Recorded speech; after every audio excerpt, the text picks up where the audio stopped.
Look at him, he's heading for that small moon. I think I can get him before he gets there. He's almost in range. That's no moon. It's a space station. What's up and what's going on, fellow fanatics? Appreciate all of you guys being here today. Appreciate you, Kenny, for that super chat that you've already sent in so early. I appreciate D Stizzle already being in the chat as well. I saw, was it Jalen? I think it was Jalen. Jalen I saw. Yeah, Jalen. Appreciate you being here. Snyder Stephen Wolf. I didn't know you were from Canada. Appreciate you being here. Appreciate all of you guys being here. Everybody that's watching, everybody that's liked already. It is just myself today. Today is my... So last Monday was my birthday. This Monday is my mother's birthday. I just got off work, so I was late to the dinner, so I wasn't able to make it. But I'm gonna do something with her as soon as I finish this stream. So I'm gonna try to get through this stream with you guys, and I'm gonna make it out to my mama for her birthday. But yeah, I appreciate all you guys being here and hanging out. And like Kenny said, hit that like button on your way in if you have not smashed that like button already. And if you would like to, you can join our Discord. The link is down below in the bio. You can click that link there, and that link will take you to our Discord page, where there are vast amounts of conversations going on, from anime to Marvel to DC to what else is in there. I think we just got some new channels and everything put in. There's a couple things going on in the Discord if you'd like to join. It's also the easiest way for us to get in contact with you when we do giveaways. You can send us your mailing information. Also, if there's a story or something that you feel like I need to be seeing, or one of my co-hosts need to be seeing for the show, go ahead and put that in the link. Put that in the Discord also, and we'll be able to see that. And if we feel like it's something we can talk about on the show, we will definitely address it. So if that's something you'd like to do, you can do so. The link again is down below in the bio. So, like I said, we have some things that we are going to get into today. You guys can see one of those things is on the screen. But some of the things that we'll talk about here really quickly before we get into the big topics that are going on. James Gunn's DC slate is announced. Well, it's going to be announced this week. So that's what we've heard. The rumor is that it's going to be this week. Now, am I expecting James Gunn to get out here and announce the entire 8 to 10 year plan? No. I'm not expecting him to do that at all. I'm not expecting them to come out, announce an 8 to 10 year plan this early. What I'm expecting him honestly to be vague. I'm expecting him to be as vague as he's been on Twitter. I'm expecting him to come out and say, yes, Superman may be the first thing that they're working on. He'll probably announce that. I don't expect any casting announcements. I don't expect them to come out and say who Superman is, because according to James Gunn himself from Twitter, they don't even have a Superman yet. They're not casting right now. Whether you believe that or not, it's up to you. But that's something that James Gunn has said. So I'm not expecting any casting announcements. I'm not expecting anything over the top. What I'm expecting is just a few of the basic heroes that we know are going to be coming into the new DC rebooted universe here, and I'm expecting them to just announce certain, maybe like the first 3 years, maybe, and maybe not even the first 3 years. I'm not sure. Maybe the first 3 years though. But I'm expecting it to be pretty vague. But we do know that is coming this week. So of course I'll be here to cover that with you guys.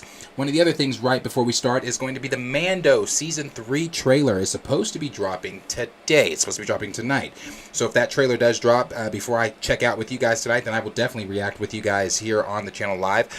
React to that with you guys. Some of the things that we do know, well, honestly, I'm sorry, I'm kind of starting this stream a little downer, Debbie Downer. I'm not expecting much from the Mando trailer. I'm sorry, I'm just not expecting much from the Mando trailer. What I'm expecting from the Mando trailer is a whole lot of the same. A lot of the same things that we've been seeing since the first Mando trailer, things that we've seen from the behind the scenes photos, things that we've seen due to Dave and John talking about them.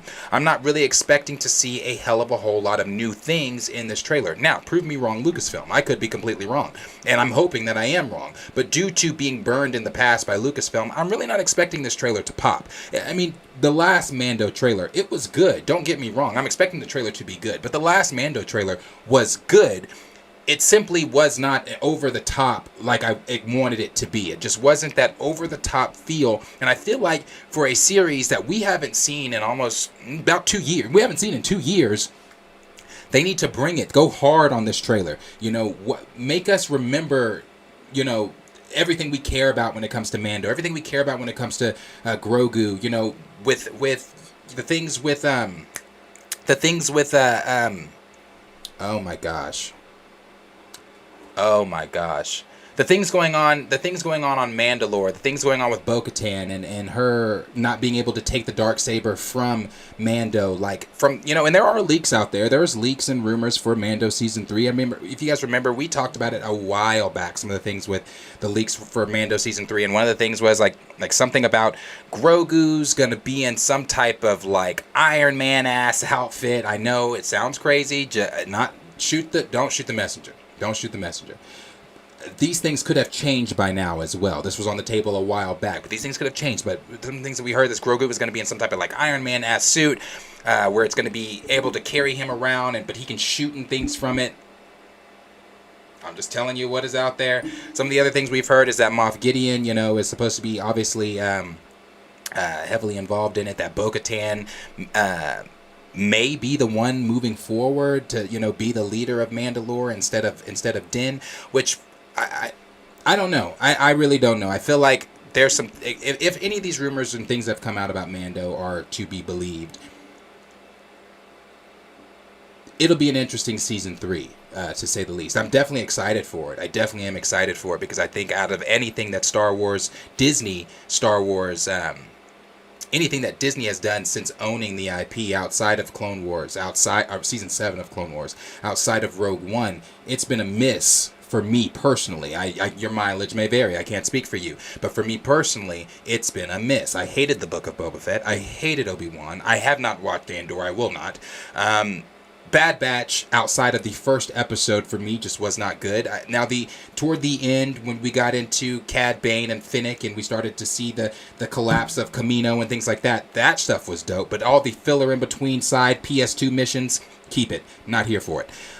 So and you guys know Ahsoka is my most anticipated show coming. So, but that's kind of the things we know there about Mando. We know that that's coming. And I do want to share this with you guys too. Some Ghost Rider news. I don't have a whole lot to share with you guys in way of Ghost Rider, but I will share this with you. This came from The Watcher. And as you guys know, we've talked about The Watcher many times over here. The Watcher is akin to My Time to Shine Hello, Can We Get Some Toast, Ember, Daniel RPK, those type of guys. The Watcher is a credible scooper that My Time to Shine Hello has also given her stamp of approval too. But he went on and tweeted and said, I would be down for making all 3 Ghost Riders Latino and connecting them with South America myths. Not that I have heard that, but I have heard they're working on making MCU Ghost Rider somewhat of an urban legend that has been known through several generations and different cultures, heavy on the spirit of vengeance. So, if you guys remember a couple weeks ago, we also heard that Ghost Rider would be making his appearance into the MCU at some point sooner rather than later. That's just what the Watcher had said a couple weeks ago, that the Ghost Rider would be making his appearance sooner rather than later. So we can be expecting probably to get Ghost Rider again sooner rather than later. So if that is true, and this what they're saying, or what the Watcher is saying, and I'll read that one more time, but I have heard that they are working on making MCU's Ghost Rider somewhat of an urban legend that has been known through several generations in different cultures, heavy on the spirit of vengeance. So, a little Ghost Rider update, nothing really deep to dive into there with Ghost Rider, just a small little update on kind of some of the things going on there. Like I said, that is coming from the Watcher, who is a credible scooper there. So, you can take that with a grain of salt, take that with however you want to take that there from the Watcher. But for people that have asked me about Ghost Rider and some things, have I heard anything? Outside of what I told you guys a couple weeks ago about it coming sooner rather than later, and this newest thing from the Watcher, not heard too much about Ghost Rider. My radar is definitely on alert for Ghost Rider because it's something I definitely want to see. I'm ready to see some stuff involving Ghost Rider in the MCU. And if you guys remember, we also talked about during the Marvel Studios subreddit, we talked about this last Monday, I believe.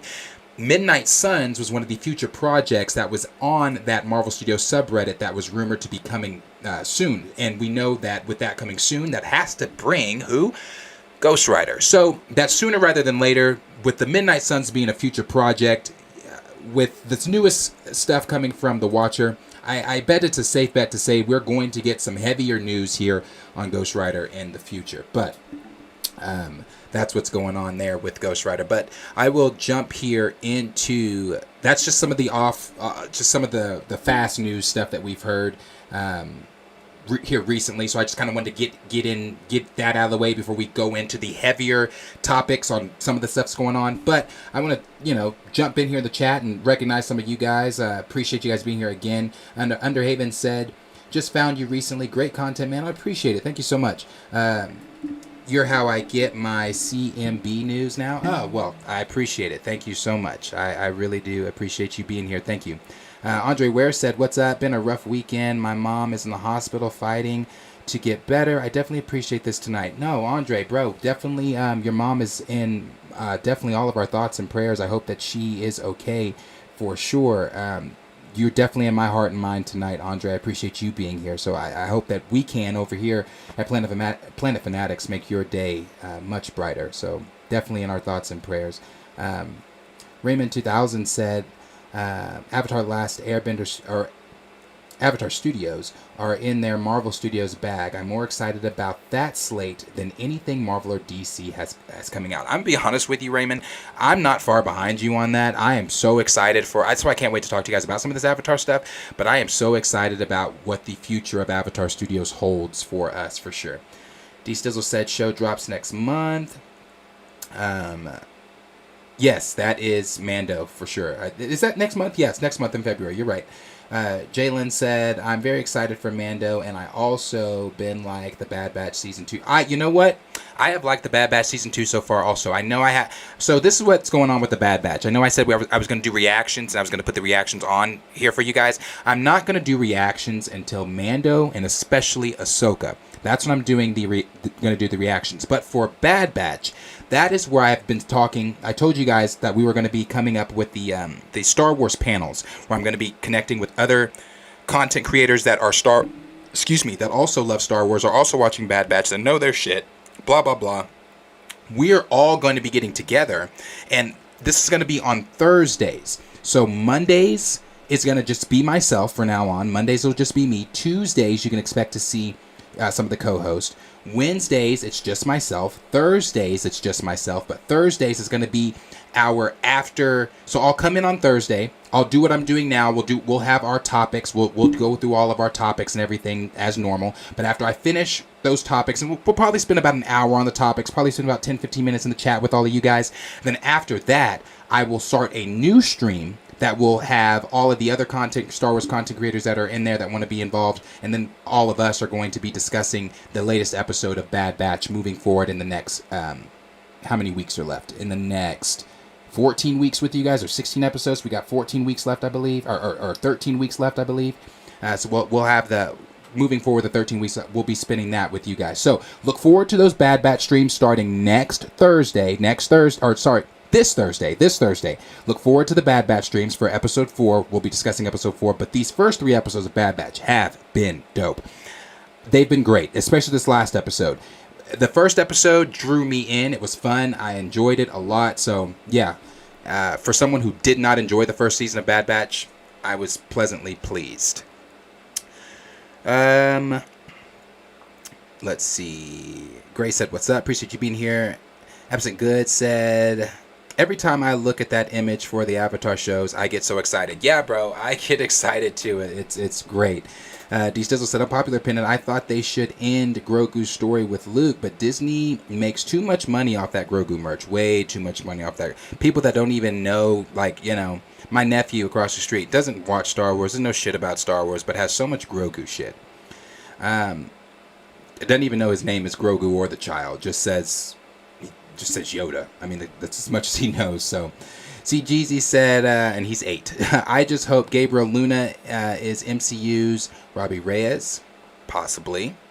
Nico Bean said, Wakandan, my name is Prince Ndala, son. Not pronounced. Don't know. And Protector of Wakanda. Sup, bro? How's it going? Appreciate you being here. Y'all know me in names. D Stizzle said, any GRs will be wanted or will be watered down. The character is pretty dark. Yeah, any of the Ghost Riders are definitely going to be watered down. That's, it's kind of the same conversation. Not exactly the same conversation. Well, not. It's in the realm of the conversations we talk about when we talk about Punisher and Frank Castle coming into the MCU and all, how that would look and etc. Jalen said, which Ghost Rider do you think the MCU should start with? Personally, I think they should do the old Johnny Blaze training the new Robbie Reyes Ghost Rider, so it's a good blend. I've always said I think they should start with Johnny Blaze. That's just me personally. Then move into the Robbie Reyes, but I would say the same thing, Johnny. Let's see. So let's move here into what is going on with Avatar Studios. So we've been covering Avatar ATLA news, Avatar Studios news for a while here lately, as far as when it comes to either the Netflix live action series or what is actually going on with Avatar Studios. And I'll zoom in a little bit so you guys can see that better. There we go. Okay. For what is going on with Avatar Studios. And all of our ATLA news definitely comes from the very credible Avatar News. And that is they have a Twitter page, they have an Instagram page, they have a website that you can go to and you can look up any of this news on your own. They have some great stuff. Then we've got here their timeline. I'm sorry, I was reading something there. Their timeline. So we have their timeline here that they just recently put out, and this is what their timeline is stating. But before we jump into the timeline, I'll give you the list of their untitled projects here. And one of the untitled projects, well, not untitled, the undated projects rather that they have, and it says this is coming from Avatar Studios. They say don't forget the following undated projects that are or were in development as well. And it's talking about the Kyoshi animated movie, the Korra animated movie, and then the next Earth Avatar animated movie. Those are all undated. I'm not sure that they're on the timeline, but they're like I said, they're the undated projects that are coming. And these are the things that are coming for Avatar, in way of Avatar, not just from Avatar Studios, but this includes the Netflix live action series, and this timeline is covering the next 4 years of Avatar Studios. So let's start here. It says book 1 for Avatar: The Last Airbender is supposed to be coming out summer of 2023, and if you guys remember, that's something I kind of predicted too. I said we possibly will get a trailer. I'm thinking a trailer's got to come in next month or March. It's got to come before April. I'm assuming it would have to come before April if we're going to get the series in the summer of 2023. And I really do believe we possibly will be getting that in the summer of 2023. Then we've got that they're going to be kicking out Avatar Studios after that's so book 1 Netflix's live act series is book 1 Water.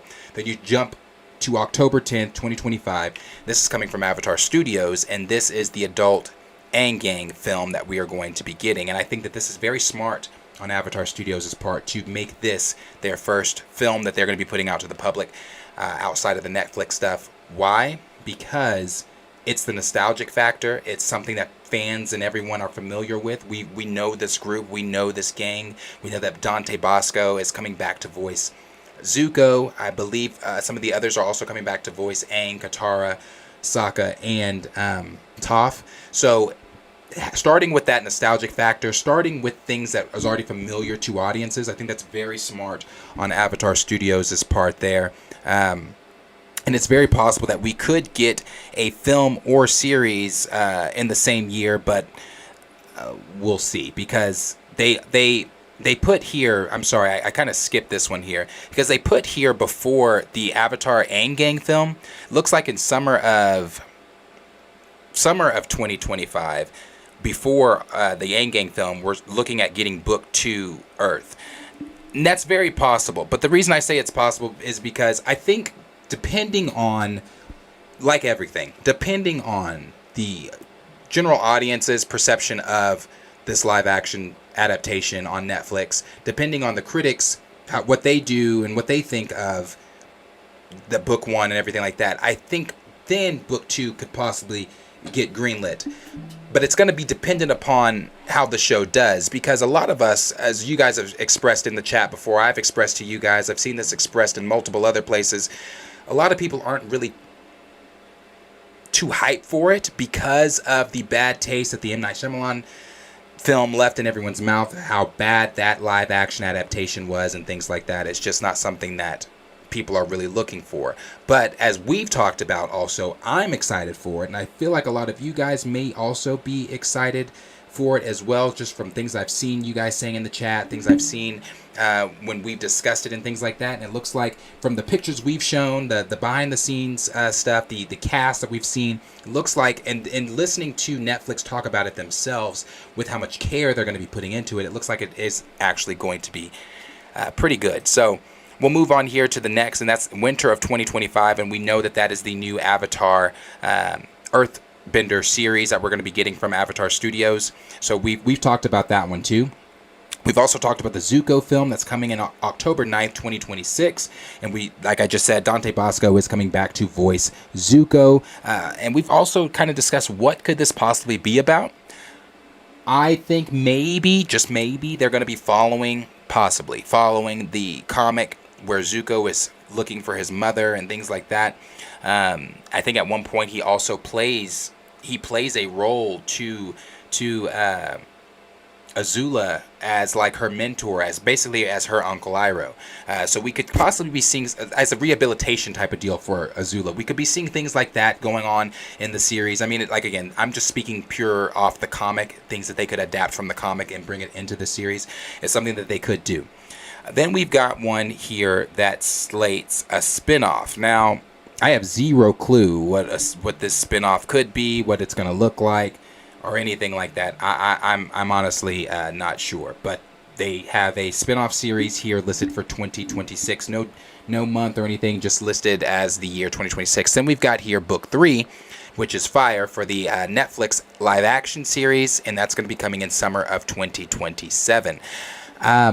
Again, for that, it just goes back to what I was saying at the beginning there. Possibly with the first 2 books coming out, depending on the fan perception of it, depending on what critics are saying, all those factors go into if Netflix is going to continue to shell out money to do a book 2 and a book 3 for their live action Avatar series. Now, if it's doing Stranger Things new, or making Stranger Things noise, or even close to Stranger Things noise, I believe that they do greenlight book 2, but I don't believe book 3 gets greenlit unless book 2 is honestly going. It's got to pop, I think. It seems like it's been a lot of money that they've put into it. Not seems like. I mean, they've talked about it too. It seems like it's a lot of money that they've put into this series, and they want it to be magnificent. They want it to be something that the overall fans are going to love, because they understand and know that this is a series, a beloved series that many, many, many, many people love, and it's not something we want to see tarnished in live action again. So I think that could definitely be on par to being true. Now, these last 2, this animated film could possibly be the Korra film, October 8th, 2027. That could possibly be the Korra film that was undated, and we know that they are putting a lot of emphasis on that Korra film. It's something that they do want to show. Now, this animated series, I don't know. A film and a series, I feel like if that's, it really could be happening. But my thing with that is Avatar Studios would have to be working on multiple projects at once. I'm not saying that they couldn't, but working on multiple projects at once in order to pull some of this stuff off by some of these dates and years that they're trying to get it out. But it's very possible. Hell, I don't know. I don't work at Avatar Studios. I don't know what their work ethic is over there, or what it is they've got planned. But I will tell you, this was exciting to see. Their timeline, the slate for things that they have coming out. As far as a big Avatar, as big as an Avatar fan as I am, I'm pretty excited for this. So let me know down below. As always, question is for you guys. Let us know down below in the comments what you guys are thinking about what's coming forward for Avatar Studios, and not just Avatar Studios, but the Netflix live action adaptation. Are you excited for this slate? Is it something that you're like, I'm not that excited? Or you're like, yeah, this, like Raymond, this makes me a little bit more excited than anything Marvel has coming or anything DC has coming? Let me know down below in the comments what you guys are thinking of this slate. Let's see here.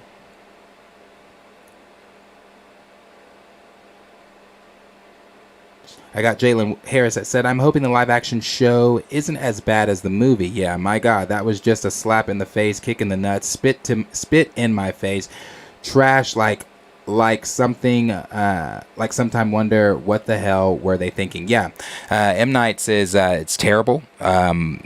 It is, and I mean, it is terrible. I can't ever finish that. I don't even know if I have ever finished it, but no, it's awful. And I think that's what a lot of people's trepidation is with the live action series. But from some of the things I've seen with it, I'm pretty hopeful. Optimistic, but hopeful. Gray said Avatar Studios got a slate out before the DCU, and I'm excited for it. Right. So am I. D-Sizzle said, I think they should start with Johnny Blaze, maybe Danny Ketch, but they'll probably go straight to Robbie.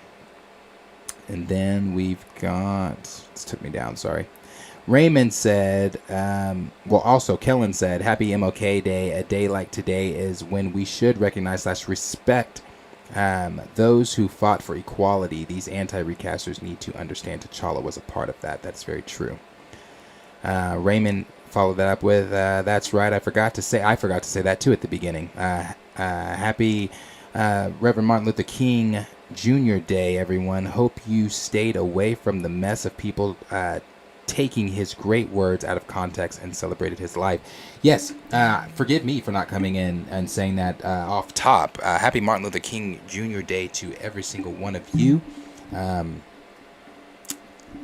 had to work today.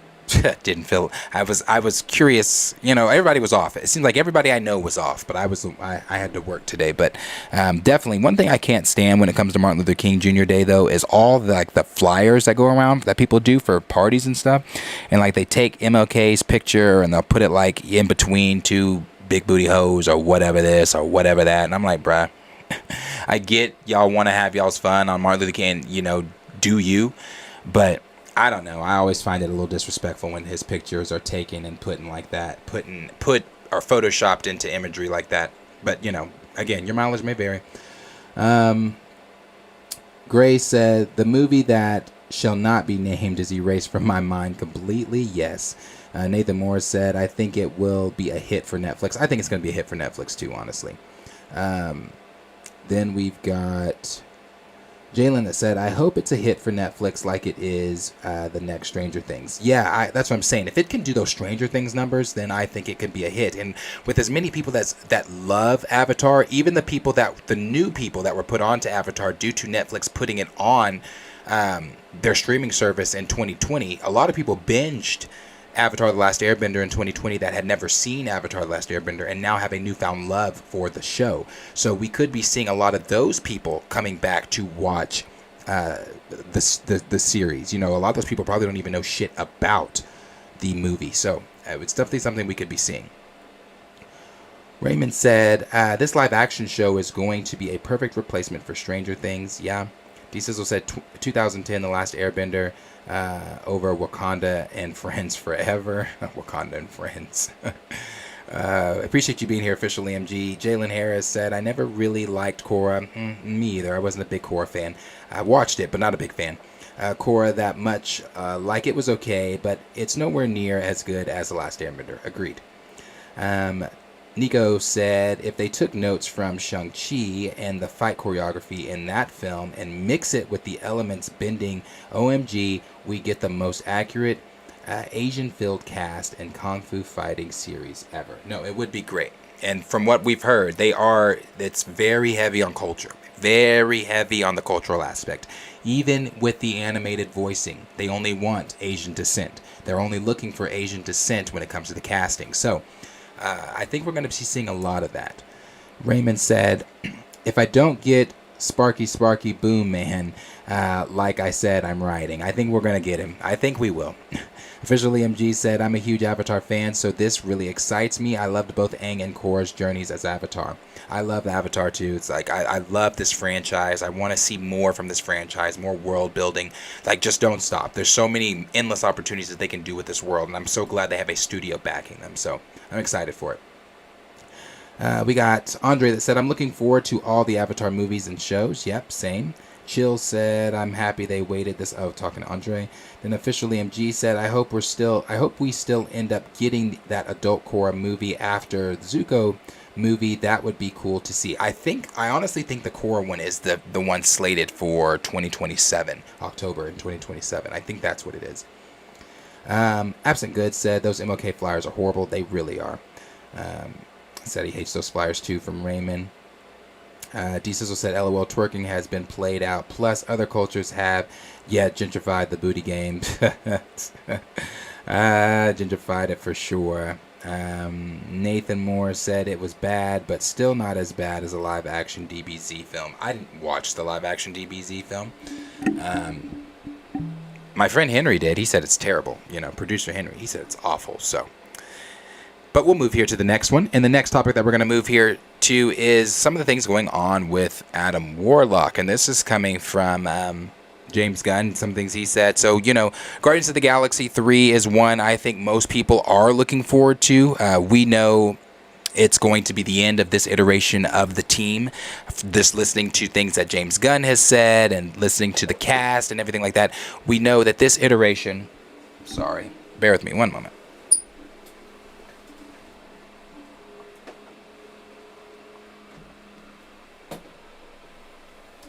Okay, sorry. But we know that this iteration is going to be the last iteration that we see of the team, and it's also going to be Gunn's farewell. And I've said this before. I'm looking forward to Guardians of the Galaxy 3, but I do not believe that Guardians of the Galaxy 3 is going to tie into the multiverse or really have any ramifications on the wider MCU. But it could. I could be wrong. I just don't see it having any multiversal themes or things like that, because this is Gunn's farewell. We already know just from things that the actress that plays Mantis and Nebula have said, that after reading the script they were in tears and things like that. We know that Dave Bautista is done as Drax, but he also stated that just because he's done as Drax does not mean Drax is gone, just means someone else will be portraying him and this and this and that. You know, we've had our speculations that Rocket could be one of the ones that goes. We've had our speculations that Quill could be one of the ones that goes. And we only know this just simply because James Gunn has said that someone is not going to make it out of this film and that this team will have a new iteration moving forward. And then one of the new characters introduced that we all know about, we've all been, you know, itching to see since the ending of Guardians of the Galaxy 2 is Adam Warlock. And Will Poulter is going to be playing Adam Warlock, which we all know. We got the small glimpse of him in the first trailer for Guardians of the Galaxy 3, but Empire Magazine has recently put out a better glimpse of him from what we're going to be seeing in the film. A lot of fans are excited to see this character because, like I said, it's a long overdue appearance in the MCU. And like I said, with the tiny glimpse that we did get of him, it just wasn't enough for people. But I will read here what the direct is saying, and this is coming from the direct. After a brief appearance in December's Guardians of the Galaxy Volume 3 trailer, new photos offered fans a good look at Will Poulter's debut as Adam Warlock. Adam Warlock has been a long time coming to the MCU after first being teased back in the post-credit scene of Guardians of the Galaxy Volume 2. And Guardians 3 seems to only just be the beginning for the gold-skinned Marvel hero. Will Poulter hoping to go on a journey with his MCU character. While this may be the end for this current Guardians team, fans are anticipating what the threequel does for the new intergalactic character. Now, after a number of teases leading up to this, fans can finally go over every detail of Adam Warlock's MCU look. And again, I will show this so you guys can see it. For people that have not seen what Adam Warlock is going to look like here, are you guys feeling the look? Is it something that you guys are not? I personally, I like it. I like it. I don't dislike it. I'm wanting to know what Jim is in his head, but I don't dislike it. I've seen some people saying, well, the suit looks rubber, the suit looks that. Okay, yes, it has no fucking VFX effects on it. It's gonna look like that. I mean, that's what Sholo's uniform looks like on the behind the scenes, or costume looks like from the behind the scenes stuff that we've seen with Blue Beetle. It's very rubber like, but once as we all know, once the VFX get put on and everything like that, the Scarab and the Blue Beetle costume is going to look great. And I'm imagining that Will Poulter's Adam Warlock costume is going to look great once the VF effects are on it and everything like that. So I'm pretty sure that it's going to look pretty dope once it's all done. But some of the things that they did go on to say here, let me make sure that I can, I'll leave that up so you guys can see, so we can keep that. we can keep that up, or I'll just leave it on that one there so you guys can see that. But I think Will Poulter is great. I'll show you guys this also. This was him talking on the he was on the Jonathan Ross show. This is a show over in England. He's on the Jonathan Ross show, and he was talking about his character as this was early on when he kind of first gotten the news, but I'll show you guys what he was saying here and how jacked obviously Will Poulter currently is to get ready to play Adam Warlock. Will is just about to become a major character in the Marvel Comics universe. Great. Yeah, baby. Hold on. Do I have these on?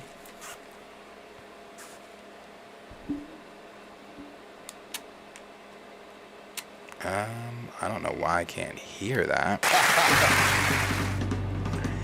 Yeah, pretty dope though. I think Will Poulter is going to be great. I've said that ever since Will Poulter was announced to be portraying Adam Warlock. I think Will Poulter's great. I loved him as Gally in The Maze Runner.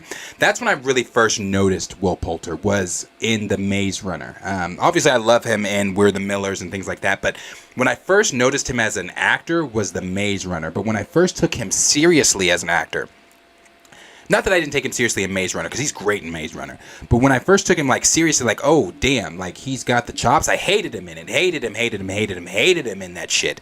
But Detroit is the movie where I really noticed Will Poulter, because I couldn't stand his character. But I feel like when an actor can take you to that emotional level to either hating them so much or loving them so much, then the actor has done their jobs. I mean, you take a look at look at Game of Thrones. Joffrey. We all hated the fucking actor as Joffrey, but he did his fucking job.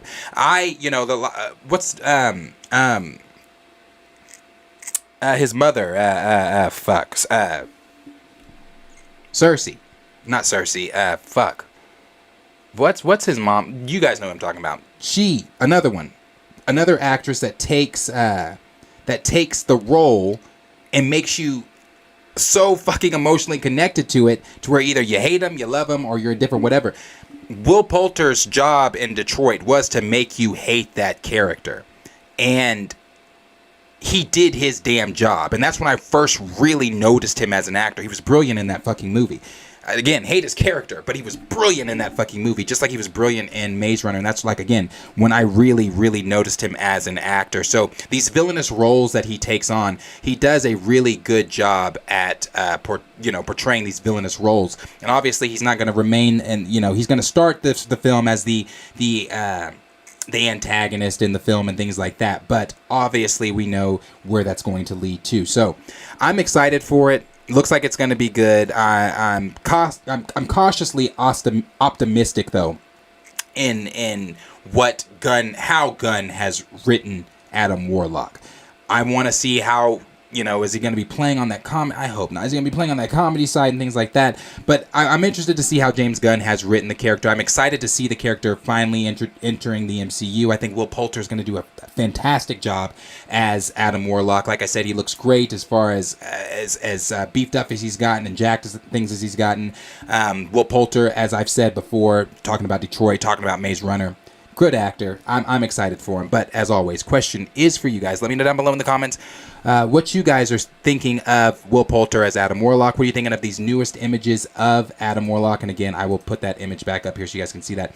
These newest images of Will Poulter as Adam Warlock from Empire and things like that. And are you expecting that Guardians of the Galaxy 3 is going to have heavy play on the multiversal side, or is it going to be its own thing? Not its own thing, still obviously fitting into the MCU and having that connective tissue, but I still just don't think that it's going to play heavy on that multiversal side. But again, I could be wrong. Let me know in the comments what you guys are thinking down below. Let's see here. Raymond said, where the hell is the Hold Skin? He looks like a damn Gotham Knights character.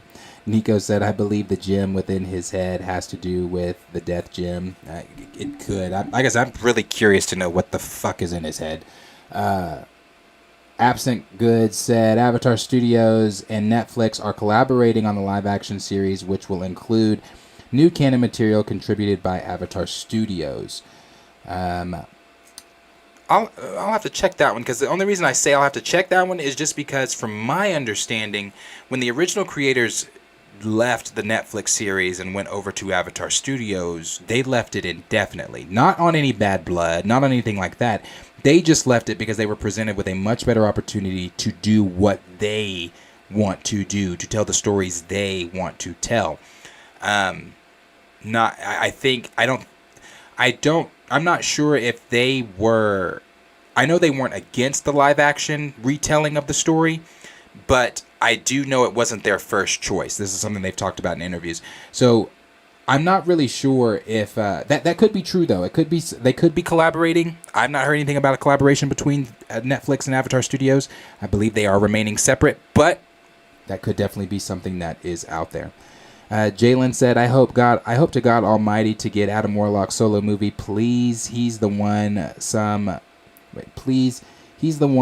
somewhat unknown to at least the movie-going audience character that I would pay to watch any day and night. Yeah, I would love to see something spin-off-y with Adam for sure. CGZ said, I still feel Quill will be the one that bites it this time. You know what? The closer and closer we get, the more I'm starting to believe that as well. I still think it's going to be Rocket as well, but I believe we're going to have two. I think that was something that was said too. We're going to have the two. Justin said, he looks really good, to be honest, though. I gotta see how his costume looks not in that yellow filter. Yeah, that's what I'm saying too. I want to see how it looks not with the yellow lighting and the filter wherever the fuck he is in this scene. Yeah, that's what I want to see too. D Stizzle said, what's his role going to be in this film? Maybe Magus is involved. I don't know. That's something too. Well, this is what James Gunn said, and I meant to read this during when talking about it, but this is what James Gunn said. In an interview with Empire Online, James Gunn, the director behind the upcoming Guardians of the Galaxy Volume 3 and recently released holiday special, spoke on the casting of Will Poulter as Adam Warlock. The director first started off making it clear that Warlock's role in the story is more complicated than just being a villain to the film's group of heroes. It's kind of more complicated than that, but he's definitely not a good guy. What we're seeing is the infant form of Warlock, newly out of the cocoon, and he does not understand life very well. He's basically a baby. As for why Gunn didn't choose to, I don't care. It's talking about why he didn't choose to hire Tom Cruise. Then it says, a baby Adam Warlock. When it comes to casting decisions, it's probably best to trust what the filmmakers at Marvel Studios decide. Not always. Which fans won't know how Poulter performs in the role for a few months. The actor is excited to be in the role. Previously, he noted that he's a huge fan of the tone and creativity of James Gunn's work and how the whole experience is very, very cool for him. So what exactly will this immature Warlock look like? Well, knowing Gunn's style of comedy, oh Jesus, Poulter's performance will likely be pretty literal, meaning the character could be a lot more immature than fans expect. Oh Jesus. However, having a man baby, oh Jesus, this terminology is not great, embodying the iconic character will certainly be an interesting choice. For anybody worried, it's clear that Adam Warlock will go on to do important things in the MCU, so if this baby isn't what one imagined, the hero will likely evolve into a more complex, comic-accurate character over time. As for those wanting Tom Cruise in the MCU, there's always still the possibility of him hopping on board to portray that Tony Stark variant everyone wants to see, maybe in Avengers Secret Wars. Guardians of the Galaxy Volume 3 hits theaters May 5th.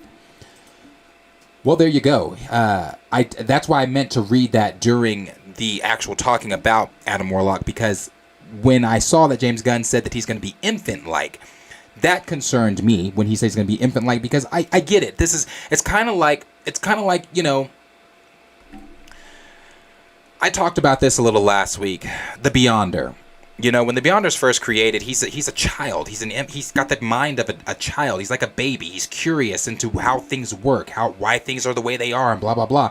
That could honestly be the way that we're seeing with Poulter's Adam Warlock, I'm not interested in. I mean, I don't want to say I'm not interested because I don't know what it's going to look like. But the terminology that I'm reading here when you're saying he's going to be baby-like or he's going to be, he's just going to be curious as to the way things are working because this is quite literally his first day in the universe. I mean, so fresh out of the cocoon, not knowing shit for shit about how life works, not knowing shit for shit about how he himself operates and things like that. Like this is how James Gunn ended the quote. He's basically a baby. So that's what you're going to get, D-Stizzle, everybody. That's what we're going to get. We are going to get a baby-like Adam Warlock for this adaptation of him in Guardians of the Galaxy 3. Now, throughout the film, are we going to possibly see him evolving? Yes, we're going to possibly be seeing him evolving into a much more mature Adam Warlock, but I don't think that he's going to be that mature Adam Warlock by the end of this film. I think as the next time we see him, and as we know things within the MCU are still happening behind the scenes, even when they're not currently happening in whatever current film or TV show we're watching, things are always progressing behind the scenes. So the next time we see Warlock, he will more than likely be more grown up and mature than opposed to the last time we've seen him. But as far as this film is concerned, you're getting baby Adam Warlock. What do you guys think about that? Let me go ahead and I'm going to ask that. Hold on. I'm going to ask that. I want to know what you guys think. Hold on. Put that in a poll. Are you guys feeling baby Adam Warlock? Damn, hold on.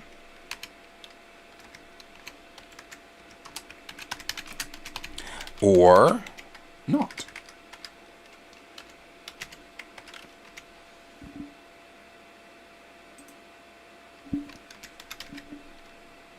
All right, community. Let me know. Let's see. Zangbeto said, Will seems like a likable guy. Yeah, bro, he definitely is. He definitely does seem like a likable guy. Thank you for the subscription coming from Screaming Monkey. Thank you, Screaming Monkey. Appreciate it. Appreciate you subscribing. We've got Sir Yuri G that says, it keeps tripping me out. This is the same Will Poulter from We're the Millers. Bro, I'm telling you, he's so different. He is so different. He's very different. He's very different. He's matured a lot. I'm excited for him to be Adam Warlock. I can't wait to see what he brings to the MCU as a whole. So am I. I think he's a great actor. So I'm honestly really excited for it. Like I said, when we talked about our most anticipated things for 2023, I believe Guardians was number 6 for me. But like I said, don't look at that number and think like, oh, why so low? I think it's just that low for me. Not that I'm not anticipating it, because I really do want to see it. But I think it's that low for me just because of what I said when talking about it. I just don't see it having that draw or connection into the multiversal shit that we're currently dealing with. This is James Gunn's farewell. I mean, on the official movie poster, it says a James Gunn film. I mean, Kevin Feige has even called it that, a James Gunn film. Like, this is James Gunn's farewell. This is this last iteration of this team. If we see something post-credit wise, or maybe something that might tie into the overall mythos of the multiversal stuff going on, possibly. But I think post-credit stuff is probably going to be more so hinting at the future of the Guardians of the Galaxy. You know, what we're going to be seeing next. You know, we've even heard rumors that they're going to be the Guardians of the Universe moving forward. So, I don't know. We'll see for sure. Nico said, I think they should have made him a little more jacked, but hey, this is his debut. If you really want to talk, he should have been in Infinity Saga. That should have fought Thanos. Yeah, he should have been in the Infinity Saga.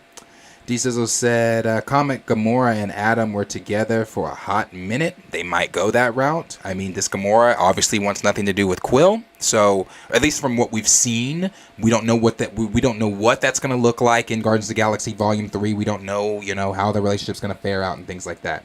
What did you guys say in the on this? We got 28% said yes, 50% said no, 22% said what the fuck. So a lot of people aren't really looking for him to be Baby Warlock, but like I said, we'll have to wait and see what that looks like. I mean, I really don't know. We'll have to see. Let's see. Then we got Official EMG said, I like the suit. I don't love the suit. It's so complex, but not in a good way. LOL. But I know Poulter will do a great job. I agree. I think Poulter will do a good job. I need to see again. I need to see the suit, not in this lighting, and with the VFX effects for sure. Executive Judge said, I think Rocket or Drax is gonna catch it. I think Rocket for sure. I really do. Roblox said Adam Warlock looks good. I agree. I think he looks good. D Stizzle said they'll make something up like they always do. This is a very late fourth quarter appearance. Jeezy said a lot of multiple personality characters in the MCU. Moon Knight, Sentry, and Adam Warlock. Yep. Nathan said I don't want him to be comedic. Neither do I, Nathan. I really don't. But let me just go back here really quick. Just what he said. While fans won't know Poulter's performance in his role for a few months, the actor is excited to be in the role. Previously, he noted he's a huge fan of the creative and creativity of James Gunn's work. Then it goes on where to say, for anybody worried, it's clear that Adam Warlock will go on to do... Wait, where's the part where he was talking about? There it is. As for why... No, that's still not the one. Still not the line. There it is. So what exactly will this immature Warlock look like? Well, knowing Gunn's style of comedy, Poulter's performance will likely be pretty literal, meaning the character could be a lot more immature than fans expect. So yeah, I'm not looking for that comedic side of it either, and like I said, the wording there, I'm just not feeling. So D-Stizzle said James infant like equals comedy. Yeah. Raymond said, so we're getting Thor, Ragnarok, Hulk, and Adam Warlock. Great. Gray said, like Vision in Age of Ultron. I mean, possibly. That's a good comparison, Gray. Possibly we could get something like that, but I think add a lot more humor on it. Jeezy said, we got that with Baby Groot, right? Jalen said, okay, how about this for the new team of Guardians of the Galaxy? Leader Adam Warlock, new members, Angela, Charlie 27, Major Victory, Cosmo, and the bug that the new team I would like to see. I don't know who would direct. I don't know who they're going to get to direct this new team and things like that. That we're all gonna we'll have to see. I'm not sure. Chill said, infant Adam Warlock sounds more sophisticated. We'll see, bro. I don't know. We'll see. I just keep thinking of like James Gunn's humor and things like that. And I mean, I love the first Guardians, the first two Guardians. I think they're great. I really do. I love them. We'll see, man. I don't know. Zang Beto said, I am out on Baby Warlock. I'm telling you, that wording is just not there. D Sizzle said he'll be singing and dancing to the mixtapes. Raymond 2000 said, Baby Adam, goo goo gaga. D Sizzle said this could have worked in the right hands. Yes, I'm prejudging. I don't blame you. I'm telling you, the part that bothers me is this part here. I just read it. So what exactly will this immature Warlock look like? Well, knowing Gunn's style of comedy, Poulter's performance will likely be pretty literal, meaning the character could be a lot more immature than fans expect. Like, how immature? Like, when you say immature, what are you saying? Like what does that look like? What does a immature Adam Warlock look like in a James Gunn's film? That's what you got to think about. What does an immature Adam Warlock look like in a James Gunn Guardians of the Galaxy film? I don't know. Justin said he'll probably be just like Drax, but worse. Oh, God. Oh, God. I'm telling you, the thing I'm looking forward to the most in Guardians of the Galaxy 3 is Adam Warlock.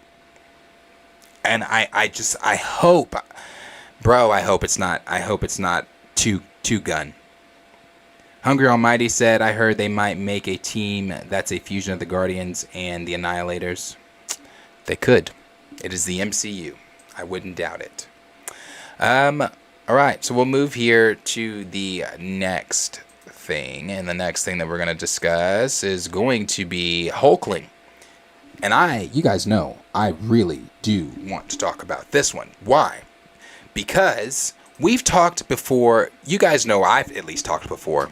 My co-host, always wave me off when I talk about this stuff. But the Young Avengers.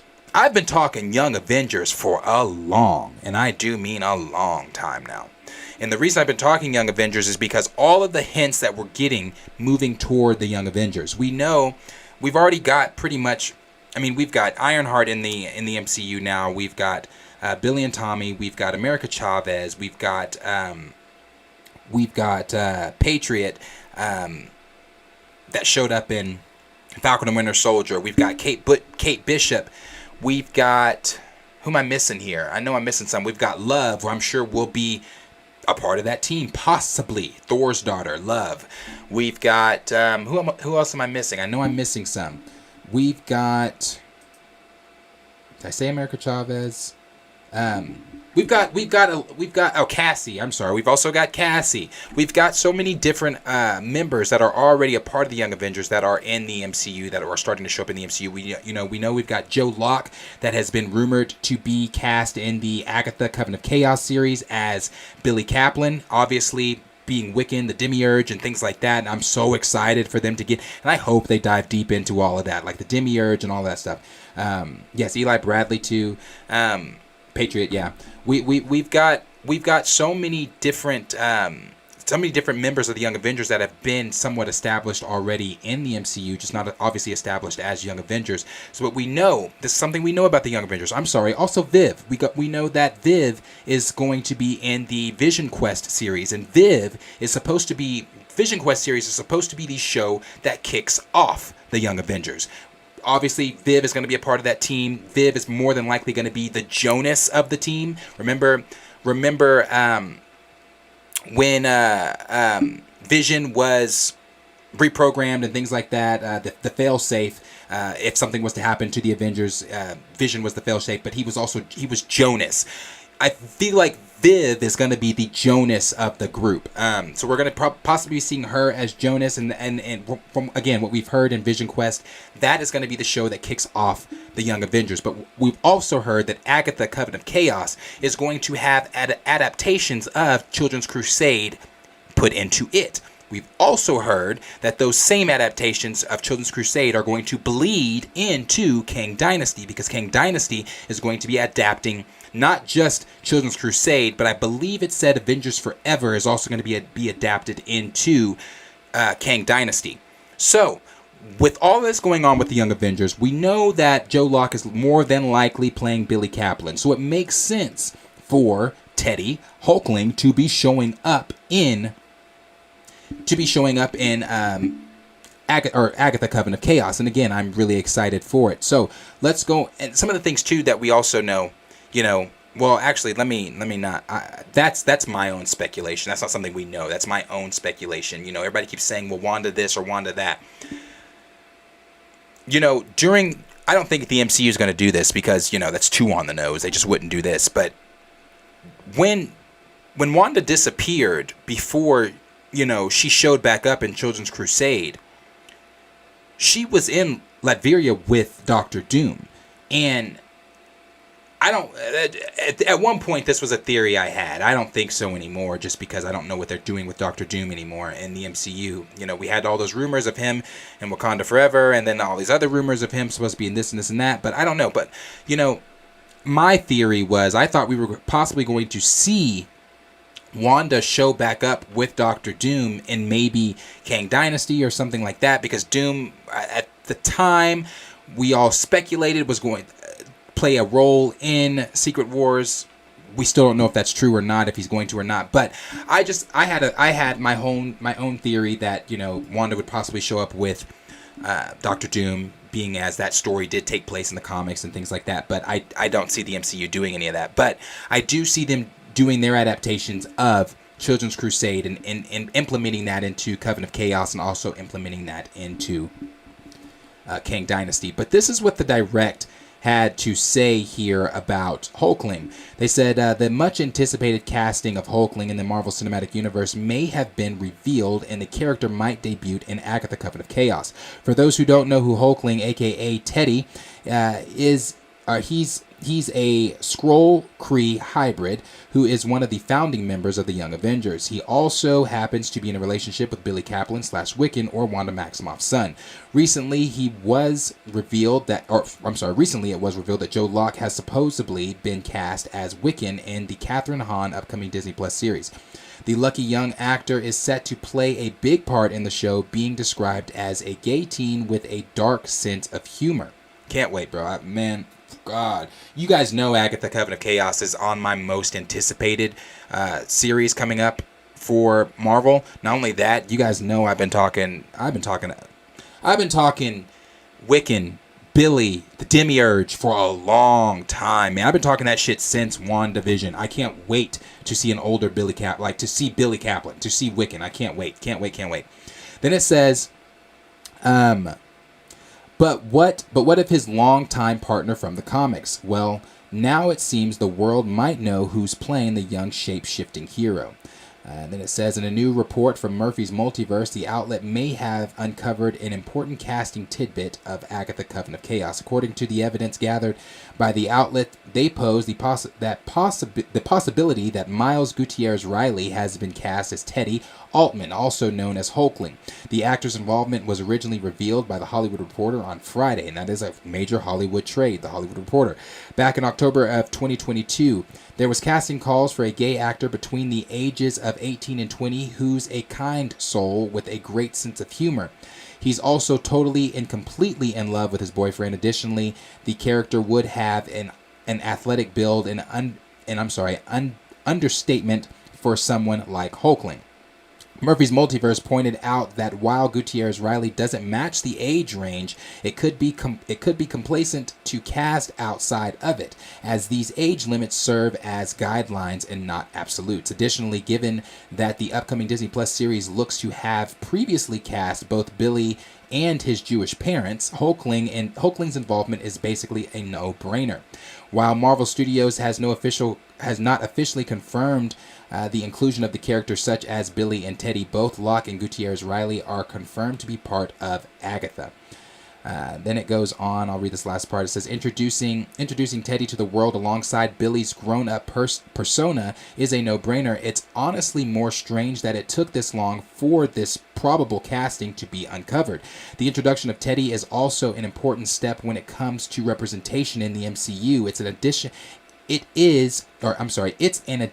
that Marvel Studios has likely been wanting to bring aboard for a while now. As Murphy's Multiverse pointed out, it doesn't seem like Teddy's royal lineage will be... What?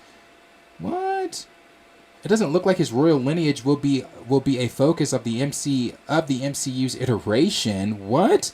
Of the character being closely associated with the Skrulls in the comics, Secret Invasion would be the perfect place to debut him. Yet there haven't been any whispers about this possibility. So when exactly will Agatha Coven of Chaos be ready for the world to see? Originally, it could have been as early as later this year. Sadly, new rumors seem to indicate that the show might have been delayed as far back as 2025. We talked about that. With it already having started production, that's quite a pushback. Hopefully everything is fine between the scenes, and Marvel Studios just needs the extra time to make sure it's in tip-top shape. The real question, however, remains, when exactly will the Young Avengers film actually happen? Okay, this part fucks me up. I didn't know that. Teddy's royal lineage will not be a focus? What the fuck? Again, this is why I always say, it's the MCU. They're going to do what they're going to do. For me, that doesn't make any motherfucking sense, though. What the fuck? I got to read that again. As Murphy's Multiverse pointed out, it doesn't seem like Teddy's royal lineage will be a focus of the MCU's iteration of the character. Okay. Why? And this is okay.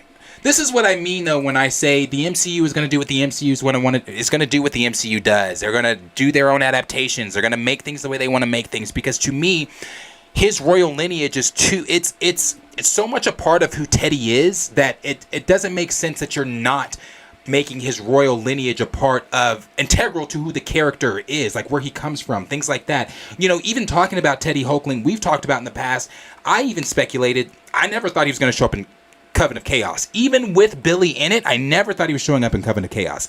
I always thought he was going to show up in Secret Invasion, and maybe him and Teddy, or him and Billy were going to meet possibly in Kang Dynasty or something like that. I did not think that it was going to be, or maybe in something else. I don't know. I don't know. I didn't think that he was gonna be in Agatha Coven of Chaos. I'm happy that he's gonna be in Coven of Chaos, but again, the part of his lineage that I don't like that. I don't like that at all. But it is something that Marvel's doing. Again, now let's assume for a moment that the casting is true. I'm seeing a lot of replies and quote, from people saying he doesn't have the build, or he looks like a twink, or I've seen people saying this or that. And like I said, I mean, Hulkling is or like they just said too, Hulkling is a Kree-Skrull hybrid. And he can look however he wants to look. I mean, sometimes he goes from looking like, Teddy when he's Teddy, or he'll go to looking like Hulkling or whatever. Like, it just, so he can adapt or look as any way he wants to look. And people pretending as if he's not going to be heavy CGI'd is funny too. Like, just because Gutierrez, as they pointed out in the article as well, Gutierrez doesn't fit some of the requirements that the casting call was looking for, as far as the athletic build, as far as this or that. It's still things that can be, we still have a while till 2025. Who's to say Gutierrez doesn't get in the gym? Who's to say Gutierrez doesn't do this or that to make sure that he's doing what he has to do to portray this character correctly? I mean, look at Will Poulter. Look at Poulter. Poulter, before joining the MCU, was a smaller dude. You even heard him say in that interview, I still got a ways to go before I look like the picture there. But Poulter, think of Will the Millers. Think of him now in the pictures that have come out from Empire. Think of him now in interviews he's done in preparation for Guardians of the Galaxy 3. Dude's jacked now. So who's to say from now until the pushback of this show for 2025 that Gutierrez doesn't look the part? And again, Hulkling is going to be heavy CGI'd other than the moments that he's actually Teddy. So I don't think that it's really gonna be that big of an issue that he looks the way he looks. And then there's the whole irrelevant conversations that are going on about Thor versus Teddy on Twitter. Like, I'm telling you, none of that shit fucking matters. So it's just like I'm looking at what they're saying about it. I'm looking at all the pieces that we've kind of put together, or theorized rather. I don't want to say put together, but theory pieces we've put together as far as like what we could be seeing, or what we know is coming from Children's Crusade, what the MCU is going to be adapting into their movie. So we know that, again, I'll go over it one more time. Children's Crusade is going to be adapted into Coven of Chaos. We're going to start seeing the footsteps toward the Young Avengers, starting in Vision Quest with Viv, his daughter, and then we're going to see more of it adapted in Kang Dynasty. And I think from there, maybe, I haven't heard anything about this, but maybe, I'm just assuming, if we're getting the adaptation of it in Coven of Chaos, and then we're also getting adaptations of it put in Kang Dynasty, I would assume within Kang Dynasty, maybe the team is formed, because you got to think so much is going to be going on during that time. I mean, Kang is going to win, from what we've understood. Kang beats the newly formed Avengers team in Kang Dynasty, and the events of Kang Dynasty then bleed into Secret Wars. So we could be seeing a thing where the team is put together in Kang Dynasty, and then moving forward, they're just the Young Avengers. I really don't know, but we do know the Young Avengers is coming. Again, this is something I've talked about for a long time. I'm just excited to see Billy Kaplan. I'm excited to see Joe Locke portraying. Again, if you would have asked me, was Joe my first pick for Wiccan, I would have said, hell fucking no.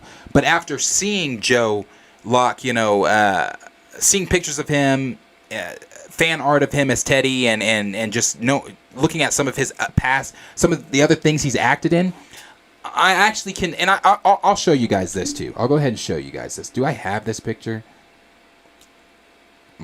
Actually, I don't even think I have it on my computer. I don't have it on my computer. It's on my phone. But I do have a picture of Joe Locke fan casted or fan art of him as Wiccan Billy Kaplan. It looks fucking good, bro. It looks great. So I really think that he's going to be good. I'm excited I'm hoping that they play on that demiurge stuff with Billy Kaplan. I'm hoping, that we get to see a lot of that. So I'm excited. You guys know that. I've talked about that quite a bit. But as always, question is for you guys. Let me know down below in the comments what you guys are thinking about what we're going to be seeing with Hulkling, what we're going to be seeing with Teddy, some of the things we're going to be seeing with Billy and his relationship. Are we going to be seeing a formation of the Young Avengers in Kang Dynasty? Are we going to start seeing, other Young Avenger members popping up and things like that? What is it going to look like with the footsteps moving toward the Young Avengers and Vision Quest with Viv? So many different questions, but again, let me know down below in the comments what you guys are thinking. Let's see what y'all are saying here.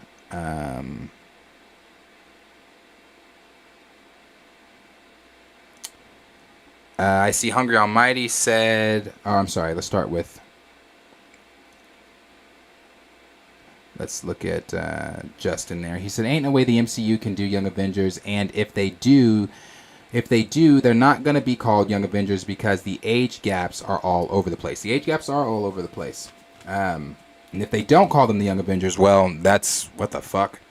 I'm already saying what the fuck with Teddy not having that royalty Kree bloodline. Like okay. Hungry Almighty said, don't forget little TJ for Young Avengers. I forgot him on purpose. I forgot him on purpose. I don't think of TJ unless I'm sitting in this chair, unless somebody brings him up. So yeah, I forgot I forgot him on purpose. Gray said, ain't nobody checking for Wakabi's boy. D Stizzle said, Young Avengers gonna be pushing 30 by the time they all team up. Bruh. Sir Yuri G said, if this is true, Agatha might have just made my hype list. I'm telling you, Sir Yuri G, I'm telling y'all, I have been saying Agatha, Coven of Chaos for the longest. Not just with the elements of the, having Billy Kaplan in it, not just with the elements of having Teddy in it. Mephisto's going to be in it. We know that Agatha's going to be playing a much lighter role. Obviously a coven or a darker coven or some type of coven is going to come take Agatha out of the hex that Wanda left her in. We know that Elizabeth Olsen, Wanda is rumored herself to be in the show. We know that Quicksilver, Evan Peters' Quicksilver is also rumored to be in the show, and not as Ralph Boner, but as but as Quicksilver, not as Ralph Boner. We know that again, the events of this show are going to bleed into Kang Dynasty. What else do we know about this show? We know that it's supposed to be dark and heavy on the supernatural side of the MCU. I'm excited for this show. Like, I have been excited for this show since the announcement, not since some of the things have been coming out, since the announcement, because I adored Catherine Hahn's Agatha in WandaVision, and as you guys all know, WandaVision still remains my number one Disney Plus anything that Marvel has done. So I think it's going to be really, really good. Official EMG said, if it's true, then he's playing Hulkling, then that makes me very happy. I'm here with you. I'm here with you. I really am. I've seen, again, the things that people are saying. I'm like, bro, that's not. I mean, your complaints are valid. Honestly, anytime that you have a complaint about something like that, it's valid. Like, but I feel like we kind of have to wait to see exactly what it's gonna look like, with the CGI and everything. Because I mean, he's not. When he's Teddy, he's gonna be, Gutierrez. But when he's Hulkling, that's CGI. Like, so I'm like, what the fuck are y'all complaining about? Appreciate that. Josiah Allen, appreciate you for the super chat. He said, they need to give me some damn Alpha Flight. Yeah, bro, the damn Alpha Flight for sure. I would love to see Alpha Flight, but I appreciate you for the super chat for sure. Let's see here. Raymond said, we need a Young Avengers something. We finally have the pieces coming together. Yes, finally have the pieces coming together. And I'm so glad. I'm so glad they're coming together. Double Tar, did you send me something? Oh, Double Tar, you sent me a super too. I appreciate you. Appreciate you for the super, Double Tar. Then we've got Nathan that said, if we actually get Young Avengers, I already see it leaning heavily into the Disney Plus side of things. Just saying. Oh, brother, I agree with you. Thank you again, Double Tar. That just came up on my screen. Thank you. Yeah, I agree with you. I agree. I'm excited for the Young Avengers. I do want to see what they're doing with them, though. Then we got Official Mia G that said, this show is going to be good as fuck. Yeah, bro, it's going to be good as fuck. Love me some Young Avengers, love me some witches, and I love me some gays. This is right up my alley. Yeah, bro, it's gonna, like I said, it's going to be a good show. It's going to be a good show. I'm huge on the witch shit, too. Like, witchcraft, because my favorite season of American Horror Story is Coven. To me, no season of American Horror Story beats Coven. My top three, it's Coven, Coven, Asylum, then Murder House. I know a lot of people don't like Asylum. I loved Asylum, but after that, for me, they all kind of just were like, I didn't watch Circus. I watched Apocalypse, but that was just because like Angela Bassett to come back as Marie Laveau. I wanted damn, help me out here with who plays the Supreme. Hold on. I wanted fucking, why would she not be like right there? Fucking annoying. Why would she not be right there with Cash? She's one of the main fucking characters. Somebody I'm sure in the chat has said it by now. Did you guys say her name already? No. Let me see. What's her name? It is... Bro, what's the fucking cast? Jessica Lange. God damn. Yes, Jessica Lange. Jessica Lange as the Supreme. If they would have got her to come back in Apocalypse, it would have set Apocalypse off. But she didn't come back as the Supreme. She just came back, you know, as the Murder House, as Constance, the woman she played in Murder House. Other than that, anything like Roanoke, I hated fucking Roanoke. Hotel, I know a lot of people liked it, you know, Gaga, all that kind of stuff. It was okay. But Coven was the shit. Coven was the shit. So I can't wait to see whatever the magical stuff is they're going to be doing with Coven of Chaos for sure. I'm sorry, I was reading people saying that the stream is kind of choppy on some of y'all's end. Let me see, where was I at? You guys had a lot to say on this one. Where was I at? D Sizzle said New Warriors, other young teams. Yeah, I like the New Warriors too. I really do too. I'm just a big fan of the Young Avengers. I really am. Children's Crusade, I know it's like, I've gone back and read Children's Crusade here recently. It's not what I remember it being, but it's still great. It's still great. Sir Yuri G said, I'm with it. More Young Avengers hype is good for me. Same. Raymond 2000 said, well, there goes my excitement. Next. Are you talking about with the whole, his lineage? Yeah, I'm not here for it. Yeah. Sir Yuji said, wait, what? Nah, they need to include his royal ties to the Skrulls and the Kree. They do. I'm so sick of the MCU taking integral things that are integral pieces to the character and just erasing them. Bro, that is such an integral piece to who Teddy is. You can't just take away his royal bloodline. It's important. I don't know. I don't like it. I'm hoping that that's something that they look back on and say, okay, now we need to change that. I don't like it. And I don't like that he's not showing up in Secret Invasion either. Okay. Then we got D Stizzle said, I'm sorry, pushing Agatha seems just as odd as pushing Peggy Carter. I'm sorry. I can't wait to see this series. I really can't. And I can't wait to come back when this series does pop off. I can't wait to sit up here and say, I told y'all this series was going to be the shit. I'm telling you. Magic, Marvel, witches, fucking Billy Kaplan, the Demiurge, bleeding into Kang Dynasty. What? This shit's gonna pop. It's gonna, and when it doesn't, if it doesn't pop, I'll get up here and say that shit too. But I feel like it's gonna pop. Official MG said, now what the fuck? How they not gonna include his royal lineage? MCU doesn't piss me off. Don't piss me off. Yeah, I'm telling you, it doesn't make sense. I don't understand it. You don't do Teddy without that lineage. Raymond 2000 said, why is it so hard to adapt a damn comic book? It's not. Sir Yuri G said, it's essential to his character. Yes. Justin said, okay, really, listen, I was fine with the little changes they did in phase 1 through 3, but recently they're changing too much. That's an unnecessary, it's a very unnecessary change. I don't get it. Raymond said, but according to Nate, they don't want fans making these movies and TV shows, so it fits their stupid ideology. That's true too. Nathan said, Agatha Harkness stole the show once she showed up in WandaVision. Yeah, for sure. She was brilliant. Like the whole monologue she gives outside of Wanda's house when she's got Billy and Tommy strung up by those little magic strings, and she says, you know, I know what you are. You're supposed to be a myth, a being capable of spontaneous creation. But here you are, using it to make breakfast for dinner. And then she goes, what'd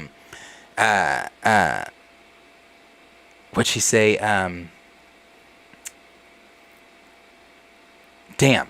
But anyway, when she called her the Scarlet Witch. It's when she called her the Scarlet Witch. I love that entire fucking monologue. I love that entire, not just that, the whole thing, out over Westview, when Agatha's flying over Westview, and you got Wanda on the ground, and she's explaining who she is to her, when she made the Darkhold appear and all that. Like, bro, I don't know. I'm just a sucker for dark ass magic and shit. So I'm really here for it. Let's see.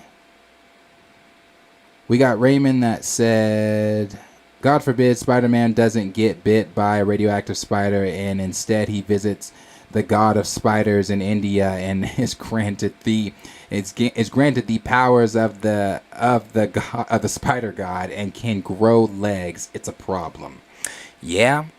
See, Cheesy said, up to now, I thought Scar was replacing Hulk. Bro, so fucking did I. Double Tar, appreciate you for that super chat where he said Secret Wars is supposed to bring everyone back, including variants.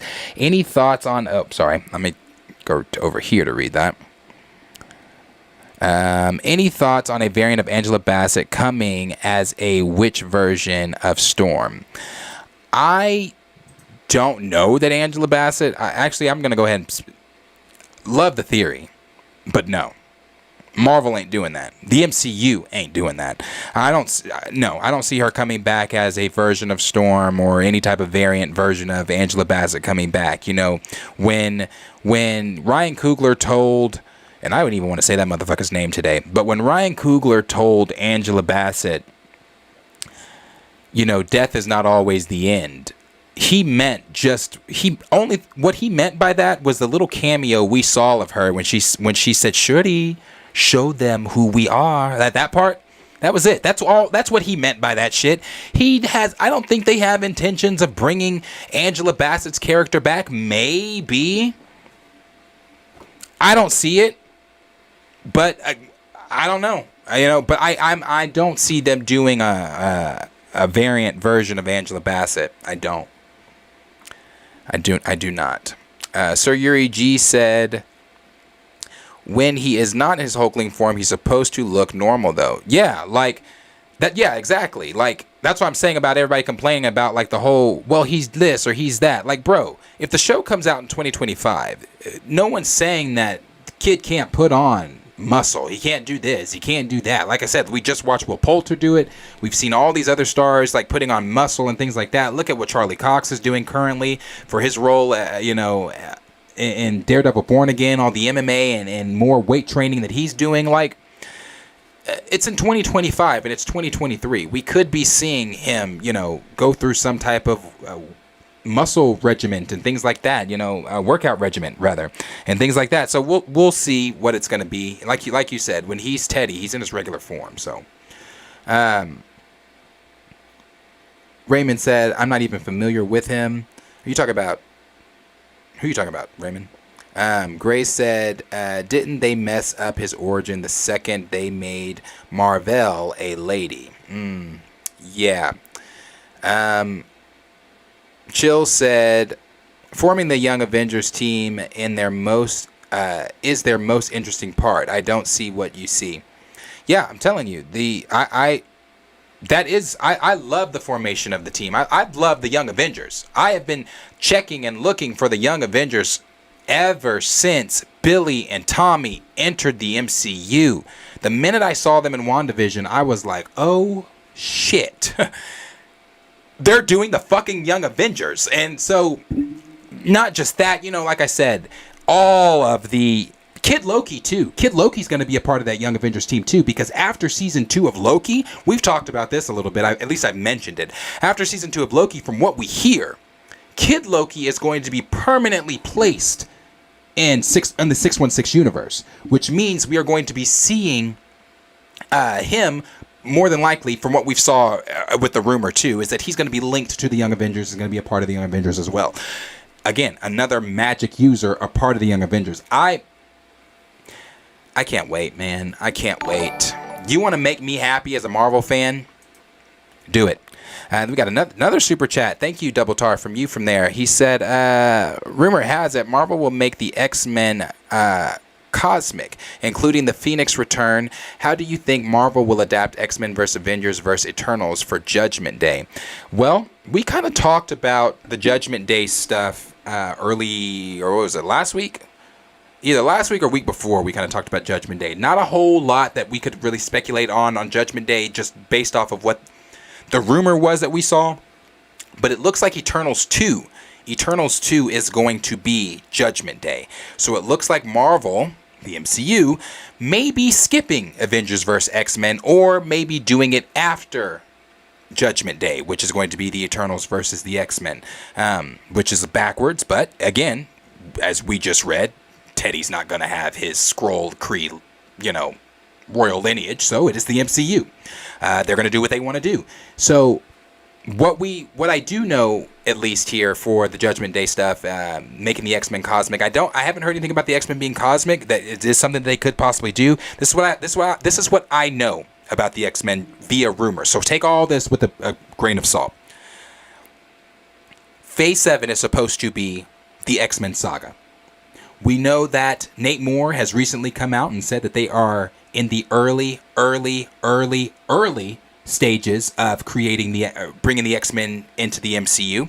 We know that from rumor, the Fox X-Men are going to be the X-Men that we, the MCU audience, are going to be going on a journey with leading up to Secret Wars. The X-Men from the Fox universe are going to be our X-Men for phases 5 and 6.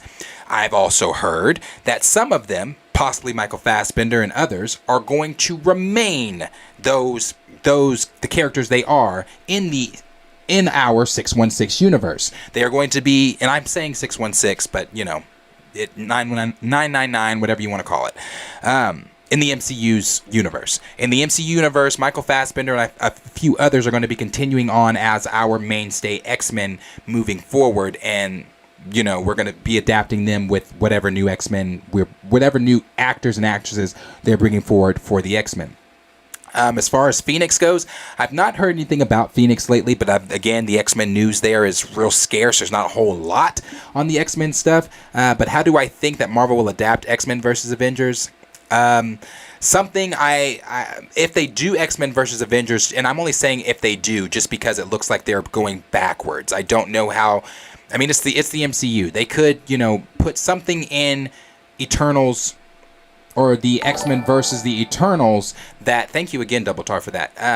X-Men versus Eternals that lead to an Avengers versus X-Men type deal. I really don't know. But it looks like in Judgment Day, it's the Eternals versus the X-Men. And that, again, that is Eternals 2, and that is after Secret Wars, and that is within what we know for Phase 7 being the Mutant Saga. That is what we know about that stuff right now. I really don't know, how X-Men versus Avengers could come about. Again, it could be something that happens or takes place within the Eternals versus X-Men film that catapult the Avengers into having to choose a side even. I mean, I don't really know. I don't know. But that's what we do know a little bit about some of the things going on with the X-Men in the MCU. But Double Tar also followed up with, again, appreciate you for that. With 18 episodes, who do you think will appear in Daredevil? The Defenders. I really want Luke Cage as the original actor. I'll say this too. These are things we know about. These are things we know about Born Again. And some of these things I'm going to talk about when I get to the Spider-Man news here, because that is next. But the actor Luke Cage recently has come out, or the actor that played Luke Cage, that's Viola Davis's cousin, isn't it? What is his name? What's his real name? Yeah, Mike Coulter. Mike Coulter came out recently and said that as far as, well, let me put it in his words. He said, I'm kind of paraphrasing here. I want to make sure I'm wording this correctly, but he did say Marvel's not on his mind. He's not thinking about Marvel. Now, he could be playing coy. He could know something we don't know. I mean, it's hard to trust any of these actors or actresses when they say, oh, I've not spoken with Marvel, or Marvel's not on my mind, or this and this and that, because we listened to Andrew Garfield for an entire year say that. And we all knew he was going to be in the film, even before some of the stuff started really leaking heavy, proving he was in the film. So when he says he's not thinking about Marvel, you could believe that, but you could also take that with a massive grain of salt. So he said that he's not thinking about Marvel right now. It's not on his radar. If they call, they call. If they don't, he's good with that as well. He's happy just doing movie roles. That's what he said about it. Now, what we know about Daredevil Born Again, we know that it is 18 episodes. We also know that the events of Echo are going to bleed into Daredevil Born Again. The events of Daredevil Born Again are going to bleed into Spider-Man 4. As far as what heroes will be showing up, it's a very ground level show that, again, is going to be bleeding into both, have had stuff bleeding from Echo into it, and then again bleeding into Spider-Man. So we know that Spider-Man, Tom Holland's Spider-Man, is indeed rumored, take this as a grain of salt, supposed to be showing up in Daredevil Born Again. We also know that Echo is supposed to be in Daredevil Born Again. We also know that Daredevil Born Again is supposed to be adapting, and I believe Spider-Man 4 also going to be adapting some of that Devil Reign comic where Kingpin is going to be mayor, because the events in Echo are going to start Kingpin's campaign into being mayor of New York, Mayor Kingpin. We're going to see him, I believe, become mayor in Daredevil Born Again, which is going to introduce Spider-Man into Daredevil Born Again and things like that. And then again, bleeding into Spider-Man 4, we're supposed to be seeing a few different ground level things going on with Kingpin, Spider-Man, Daredevil, possibly even Echo in it, and etc. So the 18 episodes, possibly the Defenders. We could see the Defenders maybe showing up. I mean, like I said, they are starting to build that ground level tone in the MCU. Start to see more ground level heroes, ground level villains even. So it's very possible that we could see the Defenders. But those are some of the things that we do know about Daredevil Born Again so far. Let's see here. I'm going to skip down because you guys are talking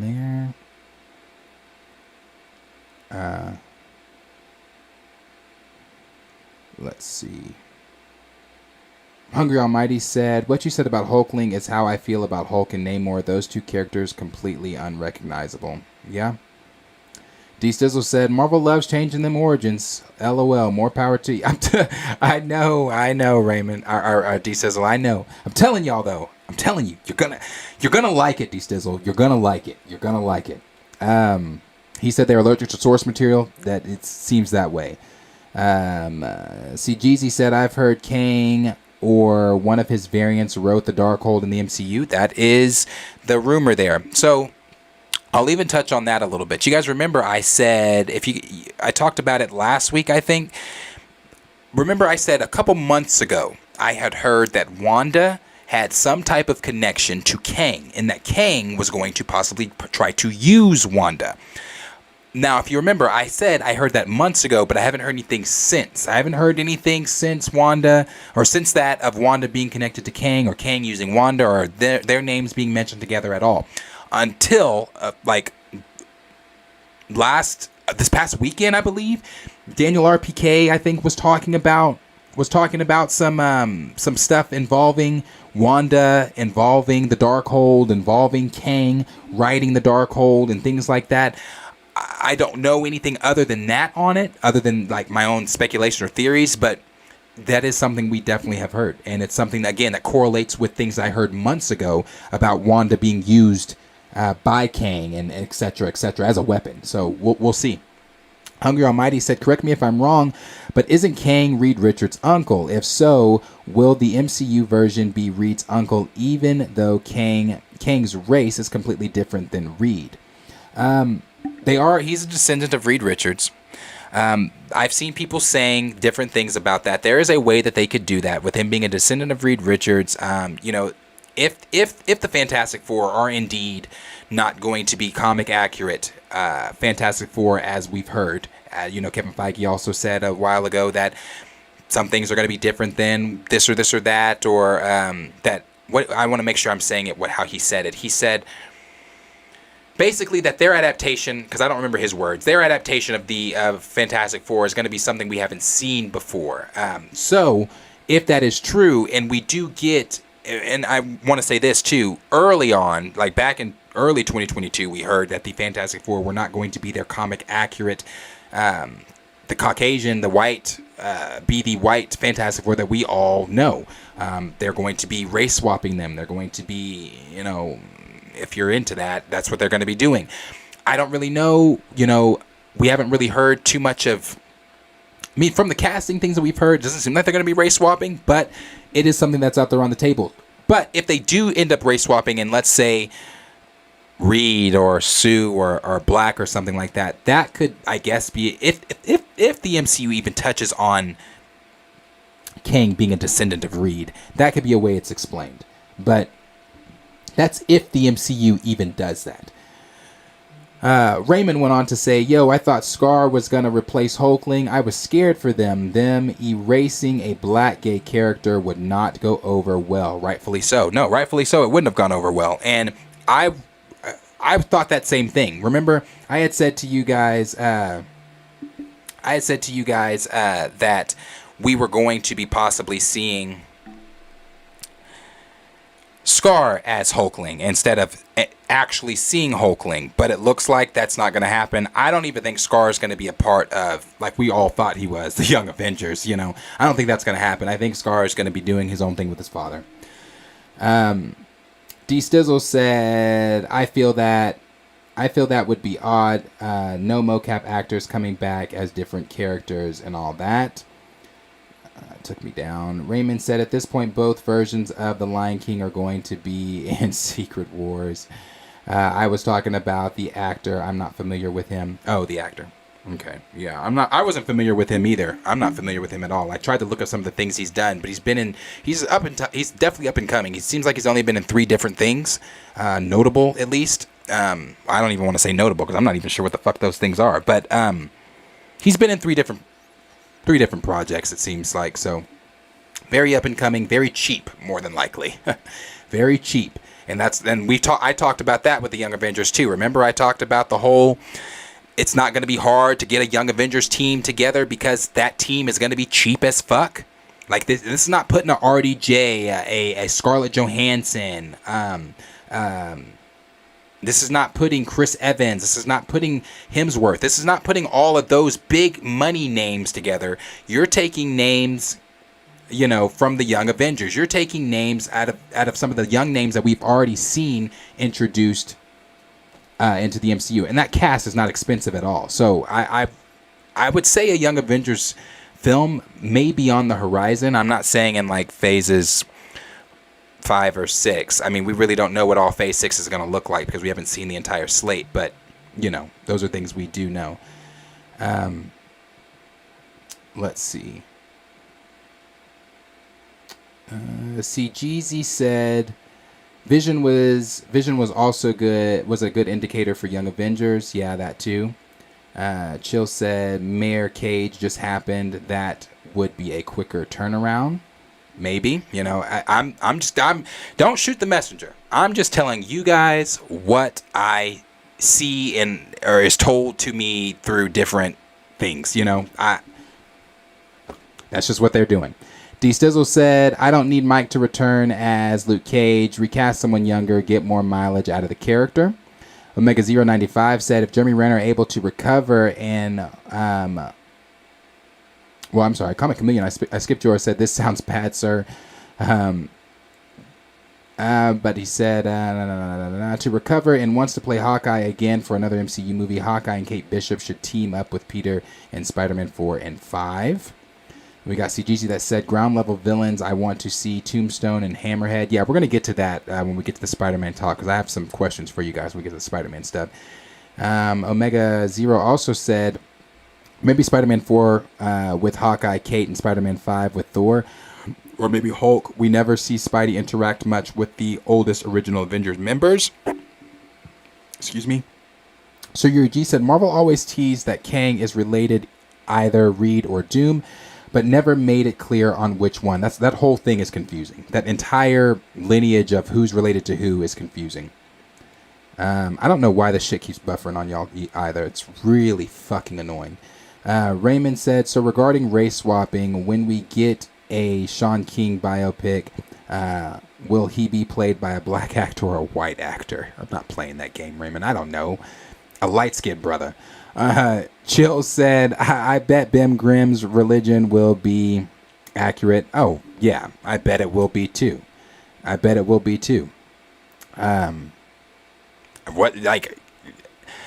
Ben's religion was established, I'm talking like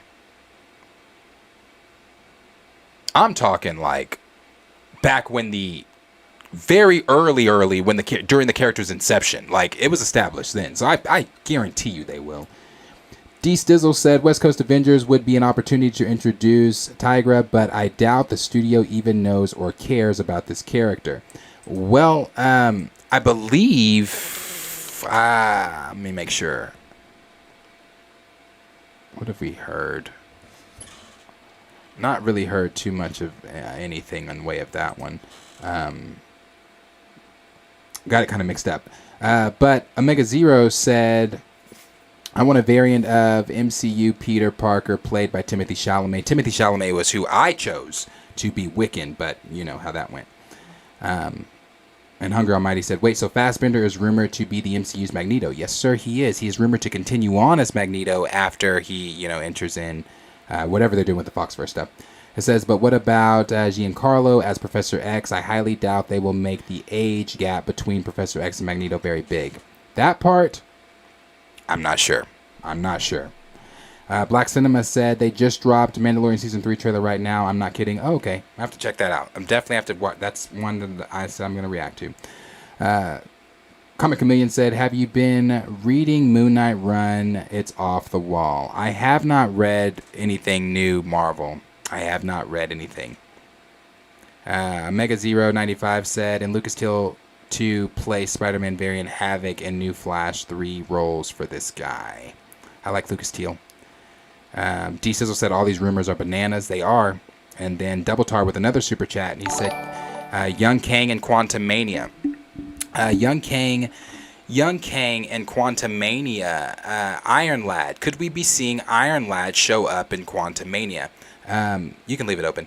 I believe so. Not Quantummania. Kang Dynasty for sure, though.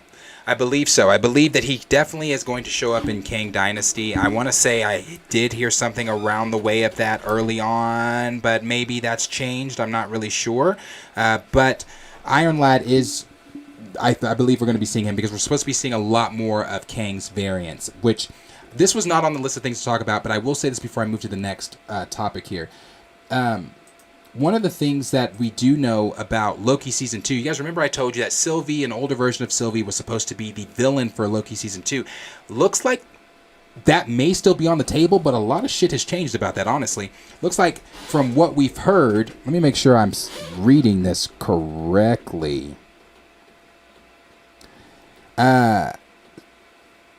Several Kang variants will be featured in Loki Season 2.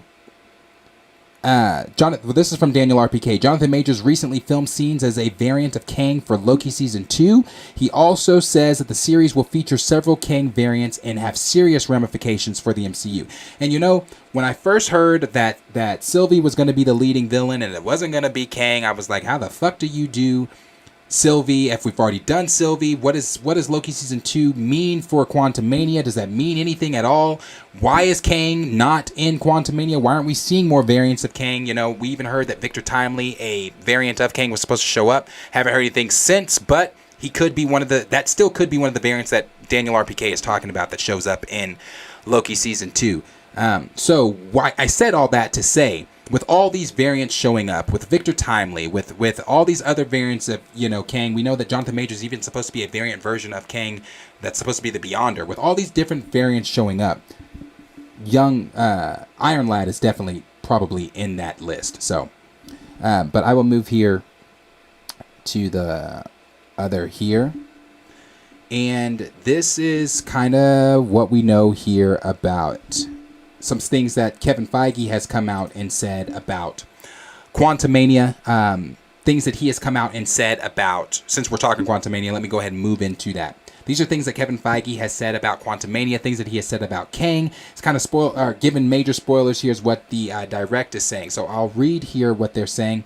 And this is what they're saying here. It says Marvel fans just received more specifics about Kang the Conqueror's endgame in Ant-Man and the Wasp Quantumania, thanks to none other than the architect of the Marvel Cinematic Universe, Kevin Feige. Ant-Man 3 will be the first true step in Kang's journey toward multiversal domination as he takes over the role of the MCU's big bad from Josh Brolin's Thanos after the franchise's Infinity Saga. The movie's most recent trailer showed just a hint at how powerful he will be as he tries to fend off Team Ant-Man in the quantum realm, although fans haven't seen him even close to his peak power yet.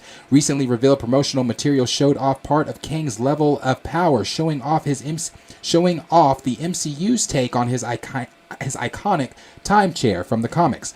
This device is what allows the villain to navigate the time stream, giving him the means to wreak havoc anywhere and at any time in history that he so chooses. But now, according to Kevin Feige, that chair appears to be at the center of the mass story for Ant-Man 3.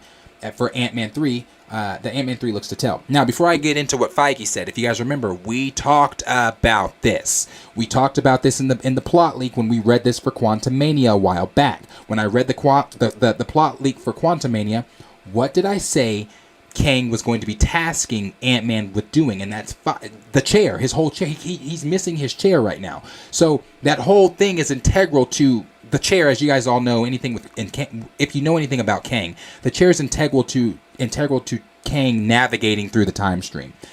So that is what Scott is going to be tasked with retrieving for Kang. And this is what Kevin Feige had to say in an interview with Empire Magazine. Marvel Studios president Kevin Feige laid out important details about Kang the Conqueror and his place in Ant-Man and the Wasp Quantumania.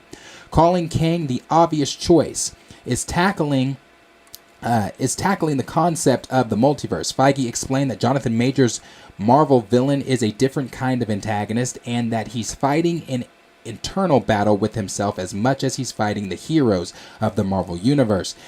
He's the obvious choice as you're dealing with the multiverse. Kang allowed us to do a new kind of big bad. He's a different type of villain, rearing almost amongst themselves as much as he's rearing with heroes. Or with our heroes. Although he's still a threat, Feige noted that Kang isn't at his full power in Ant-Man 3, needing to find a way to get back to that state. The MCU boss then spoiled that the villain's core mission in the movie is to leverage the Pym family along with Scott Lang to get his time chair back in working order, which will allow him to go anywhere and any when he wants, and give him access to any point in time and space throughout the multiverse. This is Kevin Feige saying Kang is a very powerful person, but when we meet him, he's in a position where he needs to get that power back. He has a ship and a device that would allow him to go anywhere and anywhen he wants if he can get it online. If only he had access to a genius scientist with PIM particles.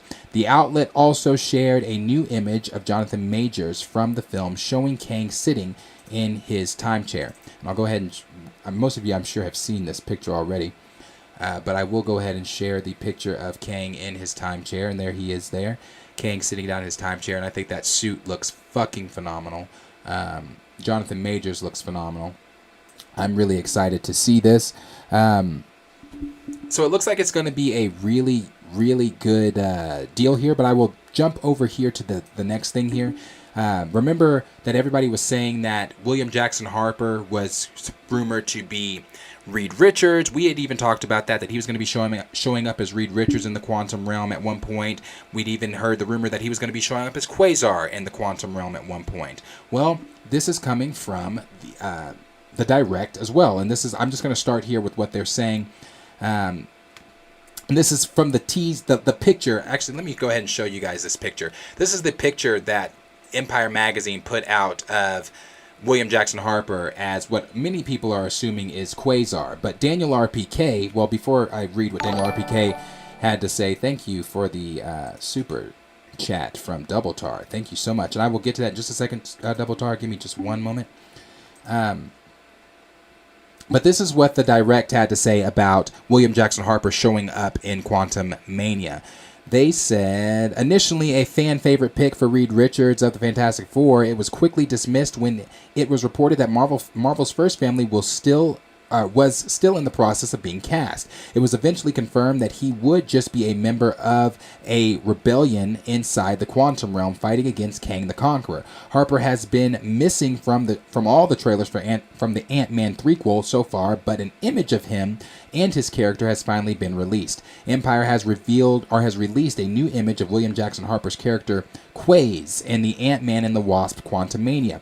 He's described as a telepath and freedom fighter inside the quantum realm, rallying against injustice done by Jonathan Majors Kang.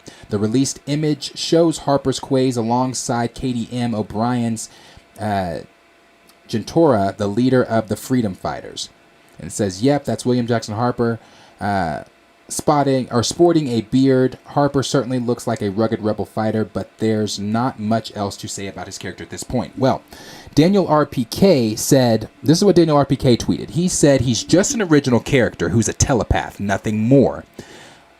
Daniel RPK kind of putting those rumors to rest, and yes, you can trust Daniel RPK because he's a very credible scooper. He knows his thing. Sometimes he is hit or miss, but Daniel RPK, for the most part, is on par with the things he's talking about. We talked about William Jackson Harper possibly showing up as Quasar quite some time ago. Again, we talked about him showing up as Reed Richards, but that was put to sleep with, like the article just said, with Marvel Studios still casting for Marvel's first family. That would make William Jackson Harper not Reed Richards, and also not even a member of the Council of Reeds, like we kind of speculated he might be, since he wouldn't be the Reed Richards. But as I said, Daniel RPK is kind of saying that he may not even be Quasar, saying that he may just simply be a telepath, nothing more. So you guys take that with what you're thinking. Take that with a grain of salt. If you think he's going to be Quasar, or are you believing Daniel RPK and he's just going to be a telepath that's within the quantum realm fighting with this freedom fighters, a part of this freedom fighters team? But I will go on here to read what Daniel also said. He said the deal Scott and Kang talk about in the latest trailer for Ant-Man and the Wasp Quantummania is for Scott to get the power source for his chair in exchange for Cassie's life. It was lost in the microverse after Janet learned of Kang's true intentions and betrayed him. So, after she betrayed Kang, which we kind of talked about that stuff, she betrayed Kang, got out of the quantum realm. That's why she's so nervous to go back in the quantum realm, because she learned of Kang's true intentions, who he really was, how dangerous he really is, etc., etc. So, we know that those are some of the things going on. We know that, obviously, I like the fact that Kevin Feige came out and said that this is not the strongest that we're going to see Kang. And I love that, because that is the money shot for me. When you see Kang do that energy blast at the end of that trailer, that's the money shot for me. And if that right there is not the peak of his power, once we start seeing, and I've talked about that too, you know, if he's going to be taking on the powers of the Beyonder, he hasn't even scratched the surface of how powerful Kang is going to be, because this Kang that we are seeing in Quantummania is going to be the Kang moving forward in Kang Dynasty. He's going to be the Kang moving forward in Secret Invasion. All the others are Secret Wars, sorry. All the others are variants of this Kang, but this Kang is the Kang. So, pretty excited to see it. Pretty excited to see what's going on here. Again, I like the terminology that Kevin Feige is using, some of the things he's saying there. Again, this falls in par with some of the things that Jonathan Majors himself has said. He said that, you know, he wants Kang to be super, super powerful. He has studied Loki's time in the MCU. He studied Thanos' time in the MCU. He shows up to, when they were filming for the movie, he showed up fully in costume and jogged around the set and things like that, just getting in preparation of the character. I think, as I've said before, give Jonathan Major his flowers now. Give the man his flowers now, because it's going to be great. I'm definitely here for it. But as always, question is for you. Let me know down below what you guys are thinking about what we're going to be seeing with Kang the Conqueror in Quantummania. Again, I'll show Kang's chair there. What do you think of the images that we're seeing of Kang in his chair? Do you think that we're going to... How strong do you think Kang is actually going to be? I mean, I want to see, again, I've said this before, I want to see him decimating the Avengers in Kang Dynasty. I want to see flashbacks of him taking out different Avengers in different universes. I feel like those are things we have to see. There's even panels in the comics where Kang is talking, and he takes people into his trophy room, and in his trophy room, he's got a stretched out Mr. Fantastic. He's got a Vision. He's got Wolverine's mask. He's got several Iron Man's mask. He's got Cap's shield. He's got, you know, a small Ant-Man. He's got so many different trophies. And even in the concept art that we saw for Loki, the original Loki season 1, in the library that we saw He Who Remains in, he had an Iron Man helmet. So I need to see some of those things. I need to see Kang taking down some of these Avengers from different universes. Establish how strong Kang the Conqueror truly is in the MCU. Again, your mileage may vary, but let me know down below in the comments what you guys are thinking about what's to come with Kang the Conqueror. We are officially a month out from Quantummania, so I think more and more is going to come out. I'm excited to see it. Let me know what you guys are thinking down below. Let me jump to Double Tar's super chat there. Super chat for $9. Appreciate that, Double Tar, where he said, do you think Marvel will use Morai as why the X-Men hid? She's revealed as a mutant that lives 9 lives and sees humans never accepting mutants, and X-Men stand apart from humanity. And that's something we've talked about too. We had a very long conversation about that one. I'm going to give you the short answer to that. No. And the reason I say no is because we have to think like the people over at Marvel Studios. You have to think the way that Nate Moore has talked in interviews. He has said, we don't hire people that know the comics, because that's a red flag to them. They want new, fresh ideas. They want people that have never read the comics to come in and give their fresh take on it. So somebody that has never read the comics has no idea who the fuck that even is. So since they don't have any idea of who that is, I don't suspect that we're going to be getting any type of deep ties like that. I don't think so. I think this is just the easiest way, and because I don't know. And people have asked me this before. How do I think they're going to bring the X-Men in? I really don't know, because they've dug themselves in such a hole now.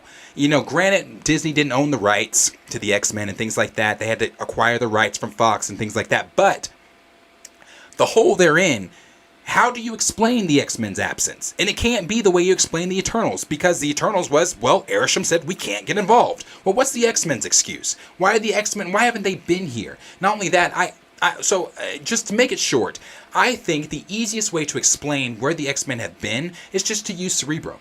Make it to where Professor X has used Cerebro to where he's wiped everyone's minds, or to where people don't remember the X-Men. People don't know the X-Men or something like that, because you can't just form them.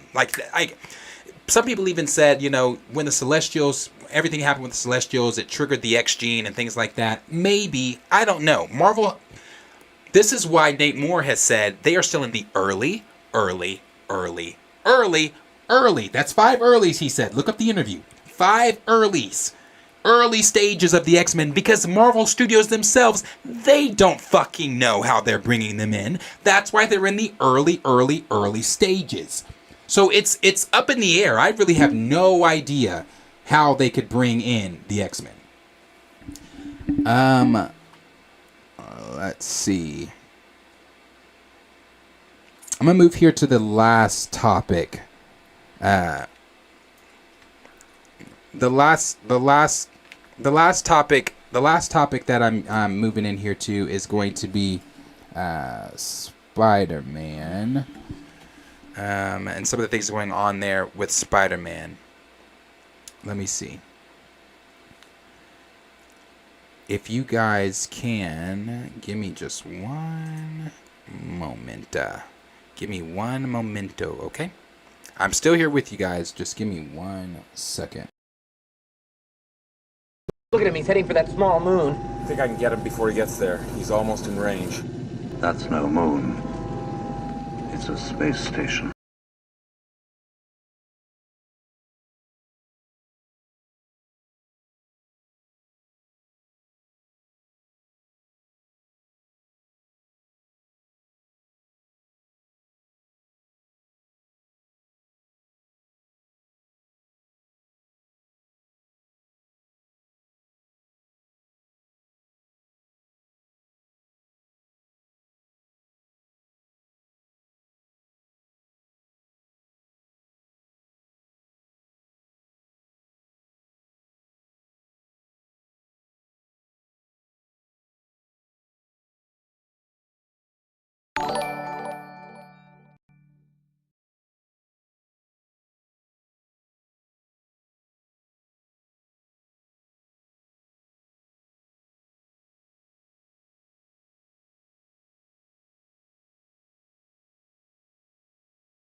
All right, I apologize. I'm back. I apologize for that, but I'm back. Let's see here. So let's move into Double Tar sent another super. Thank you, Double Tar, where he said She-Hulk has shown a version of Wolverine already existing, fighting in bars with claws. So could the X-Men be around? Now, before we jump into the Spider-Man stuff, let's jump into the She-Hulk stuff. I would take every single thing we learned from She-Hulk with a massive, and I do mean fucking massive, grain of salt. And the reason I say that is because it seems like She-Hulk went out of its way to erase everything that it established in its show. That's just the perception I got from it. I would say take the mention or the notice of from that newspaper article that Jen was reading. Take that with a grain of salt. I can't honestly sit here and tell you if that really truly means that Wolverine is already in the X-Men, that Wolverine is here's what it could mean. It could mean that Wolverine is already established, that Wolverine already has adamantium, his adamantium claws and things like that, blah, blah, blah. That could be a thing. I mean, it's something I would like to see, but, it could be to where, Logan is already established in the MCU and things like that, and maybe he's just not a part of the X-Men yet, but I would still say take that with a massive grain of salt. Even the mention of the Red She-Hulk or the Red Hulk and things like that, it's really hard for me to cling to anything that She-Hulk established, because it was a show that I was defending at the beginning. I defended She-Hulk at the beginning. I wanted She-Hulk to do good at the beginning. But then as it started to get worse and worse and worse, and then that fucking last finale episode, I was just like, what the fuck was the point of this 9 weeks? What did we watch? Like, what? I don't even understand what the point of this show was anymore, because it just erased the last episode. Like, is Intelligentsia, does it even matter anymore? Like, I thought Intelligentsia was going to play a role moving into New World Order. That's what we thought it was supposed to do with Red Hulk and Thunderbolt Ross and things like that. Like, the leader, even though we know the leader is supposed to still be a villain in New World Order, they still could be playing on the Intelligentsia stuff with the Red Hulk, or with the blood, the Hulk's blood, or Jin's blood that they received and everything like that. I just don't know. I don't know. It just seems as if She-Hulk erased a lot of that shit, though. But, well, I see SB Flash that Jessica Gal said that it was all about trolling the fans. Well, Jessica Gal can take that and shove it up her ass, because that shit, I'm telling you, I will never revisit She-Hulk. I will never revisit She-Hulk. I tried. So, long story, or long answer short, I would take that with a grain of salt. But that is something, if it's something that the MCU decides to play on, it could be a thing where Logan is already established in the MCU, but maybe just not a part of the X-Men yet. It could be something they do. Yeah, I like She-Hulk until the finale. Right. The finale was when I was like, what the fuck? But yeah. So, let's move into our last and final topic here, and that topic is going to be Tom Holland, Spider-Man 4 in the MCU. Let's talk about that. Give me 1 second.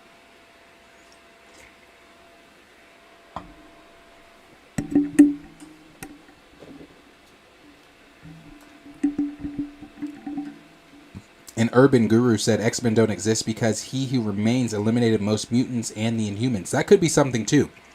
You know, this is a theory we also talked about the last time we talked about the X-Men. And that theory was that Kang could have done something with the X-Men. Kang could have done something with the mutants out of fear of the mutants. This is a theory, not my theory. It's a theory I've just seen.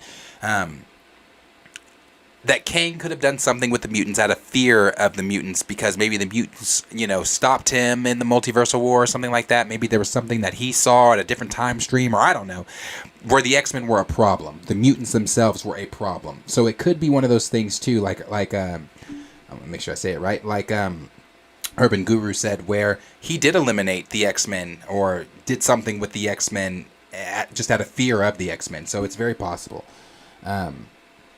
Let's see here. All right, so sorry. Let's move into Spider-Man. Let me pull that up so you guys can see that on your end. And this is also coming from the Marvel Studios subreddit, where we spend a lot of our time. This is the same subreddit that gave us every plot leak that we have read over here that has come to fruition. Now, let's take it back. Last Monday. This was the exact Marvel subreddit. Right before we watched the Quantummania second trailer, I read to the audience, I read to all of you, the plot leak, or not the plot leak, the leak for the trailer. And the leak for the trailer was scene for scene, word for word, what we read here in the Marvel Studios subreddit before we got to the trailer itself. So I would think that anything that the subreddit gives, it's pretty fucking accurate. I would say it's pretty fucking accurate. But the rumor is we could be getting an official announcement of Tom Holland back as Spider-Man any day now. And we've talked about that a little bit. We know that that's why I said an official announcement, because we've talked before. The rumor is Tom Holland has already signed. Tom Holland has already signed. Marvel Studios themselves just has not announced it. But Tom Holland has signed, and that is to appear in the 3 different solo projects. That's Spider-Man 4, 5, and 6.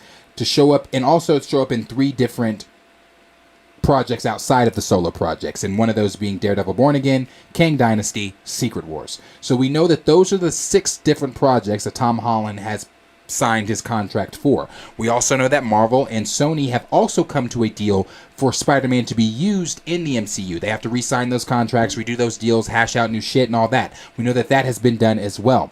So some of the things that we do know about Tom's involvement with the MCU and Sony's involvement with Spider-Man still being able to be used in the MCU is all somewhat been done, if not already, if not in the works of being done.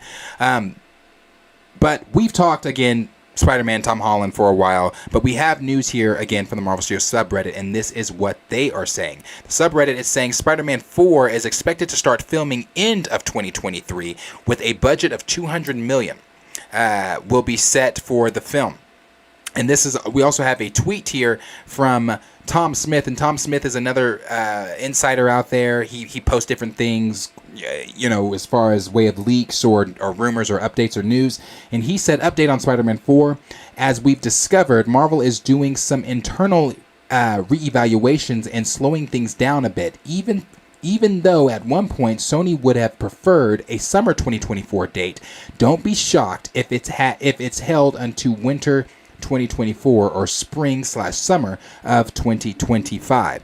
And if you remember, we talked about Sony wanting Spider-Man 4 to drop in July of 2024, but due to Marvel making some course corrections, we've talked about the course corrections that Marvel is doing over there with phases 5 and 6 due to the lack of enthusiasm from phase 4 from the audience.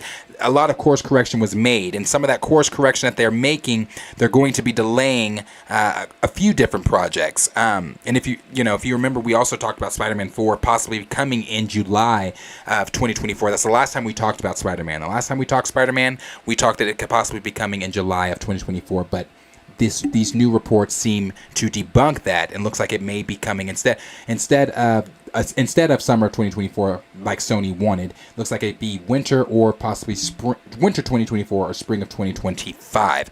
And if Spider-Man is delayed until 2024, it will possibly go up against. Not possibly, it will go up against Avatar 3. It will go up against Avatar 3. And I'm going to ask you guys. I'm going to ask you guys in the chat. I'm going to do another poll here really quick. Let me see.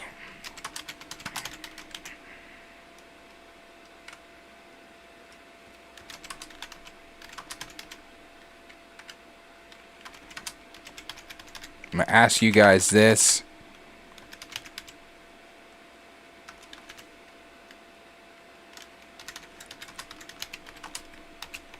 All right, do you think Spider-Man 4 is going to have a better showing than Avatar 3? Do you think that Spider-Man 4 going against Avatar 3 could cause some problems? And here's the thing I'm going to say. I'm going to say fuck no. No at all. And that's just my opinion. I think Spider-Man, regardless of what James Cameron is doing, regardless of how good, Avatar 2 has been and is, I've seen it, you're not competing with Spider-Man. I'm sorry. I don't care what James Gunn has done. You're just not competing with Spider-Man. And some might make the argument, well, Avatar 2 is already about to pass No Way Home. Yeah, it is about to pass No Way Home. But with a street-level Spider-Man getting to be what Spider-Man actually is, we're actually, as fans, going to see a ground-level Peter Parker, a Peter Parker that is down and out, that no one knows who he is, a Peter Parker that, as that works for the Daily Bugle and all the other things that we love Spider-Man for. Avatar 3 ain't competing with that. That's just my opinion. You might think, oh, well, I would disagree, and that's fine. You might disagree. I just don't see it doing better than Spider-Man. I don't see it going up against Spider-Man as a problem for Spider-Man. And we've also talked about other Marvel projects being delayed and those delays having effects on other projects. So with the delay of when one thing gets delayed, it has a trickle effect on some other projects. So with some of the things we've heard about the delays, we just talked about Agatha Coven of Chaos being possibly pushed back to 2025. And if that's true, and Marvel does indeed want to push Spider-Man 4 back to winter of 2024, or, the longer version of spring or summer of 2025, it's on par with some of the delays that we've currently been seeing in the MCU. And if you want to really get down to it, we talked about Spider-Man recently being delayed. And I don't think it's so much of a if, I think it is. Spider-Man 4, I believe, has been delayed. It is something we have also talked about. So I think that Spider-Man 4 is more than likely going to get that delayed to the winter 2024. And if not winter, because Sony really wants that summer release, then possibly summer of 2025, which still puts it out before Kang Dynasty, because it has to come out before Kang Dynasty. Because we know that Spider-Man, Tom Holland's Spider-Man, and not just Tom's, Tobey and Andrew's too, but Tom Holland's Spider-Man plays an integral role in Kang Dynasty, from what we've heard. And then, so those are just some of the things we know there, at least. Let's see. Let me make sure I'm not missing anything on that one there that they're saying.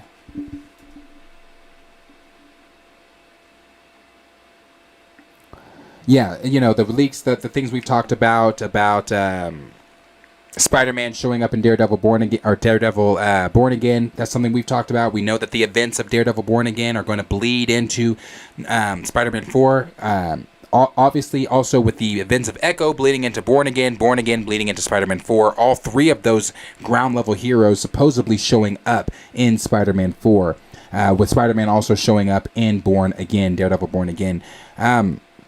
And if Born Again, and this is what I'll say too, if Born Again is shot in a way, because it's 18 episodes, right? If Born Again is shot in a way where audiences have to watch Born Again to first understand what's going to be going on in Spider-Man 4, then you can definitely look at it's probably going to be delayed. Spider-Man 4 is going to probably be delayed because Born Again has to happen first, and Born Again is at the end of Phase 5. So, if that is true, then I probably would look at seeing Spider-Man in the summer of 2025. Because, again, if you have to watch Born Again to understand the events that are going to be going on in Spider-Man 4, if the two are indeed connected, if the series events bleed into Spider-Man 4 with Kingpin becoming mayor, then I would say that it probably is going to be that 2025 release date. And, with Kingpin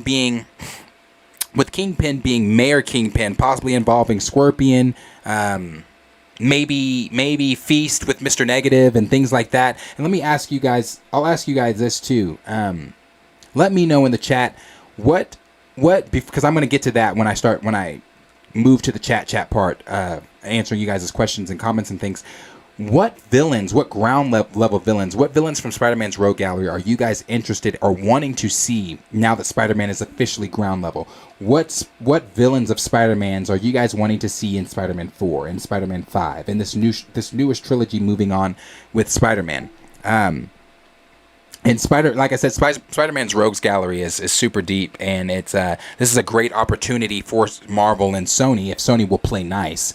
But this is a great opportunity for Marvel to dive into some of those characters. Even, there are even some Daredevil characters that Marvel does not own. Sony doesn't own. Sony doesn't own Bullseye, or things like that. Could we, maybe even see, I know that's not a Spider-Man villain, but it's not like Spider-Man hasn't dealt with Bullseye. We could even be seeing Bullseye maybe as a ground level type villain, because I don't know how nice Sony is willing to play as far as letting Marvel put in some of those ground level villains and things like that in a Spider-Man 4 or in any of the Spider-Man movies, because they have their own plans. I mean, that's the rumor. That's why Black Cat Felicia Hardy was removed from Spider-Man 4, because Sony has their own plans. Sony wants to do a solo Black Cat spin-off movie that no one's fucking checking for, because again, anytime you talk Spider-Man characters, it's Spider-Man we want to see with these characters.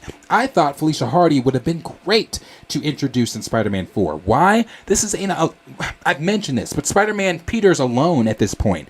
MJ's gone at MIT. She doesn't even remember who Peter is. Although Peter might remember who she is, Felicia Hardy's Black Cat would be a perfect character to kind of take his mind. Now, we know MJ is the end game. I've talked about this. MJ is the end game. MJ is where Peter should end.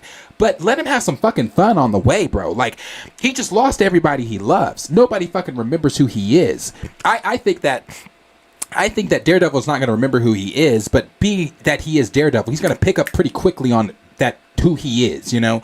But let Spider-Man, being as that he just lost everything, you know. He doesn't have his aunt. He doesn't have his best friend. He doesn't have his girlfriend. He lost Happy. He's lost everything. He's living in that one fucking bedroom apartment.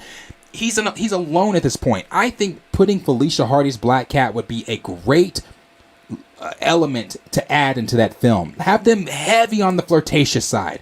Let him, you know, like the way that him and Black Cat do. I think one of the greatest adaptations of that relationship is in the 90s cartoon. The 90s cartoon with Spider-Man, Felicia Hardy, aka Black Cat.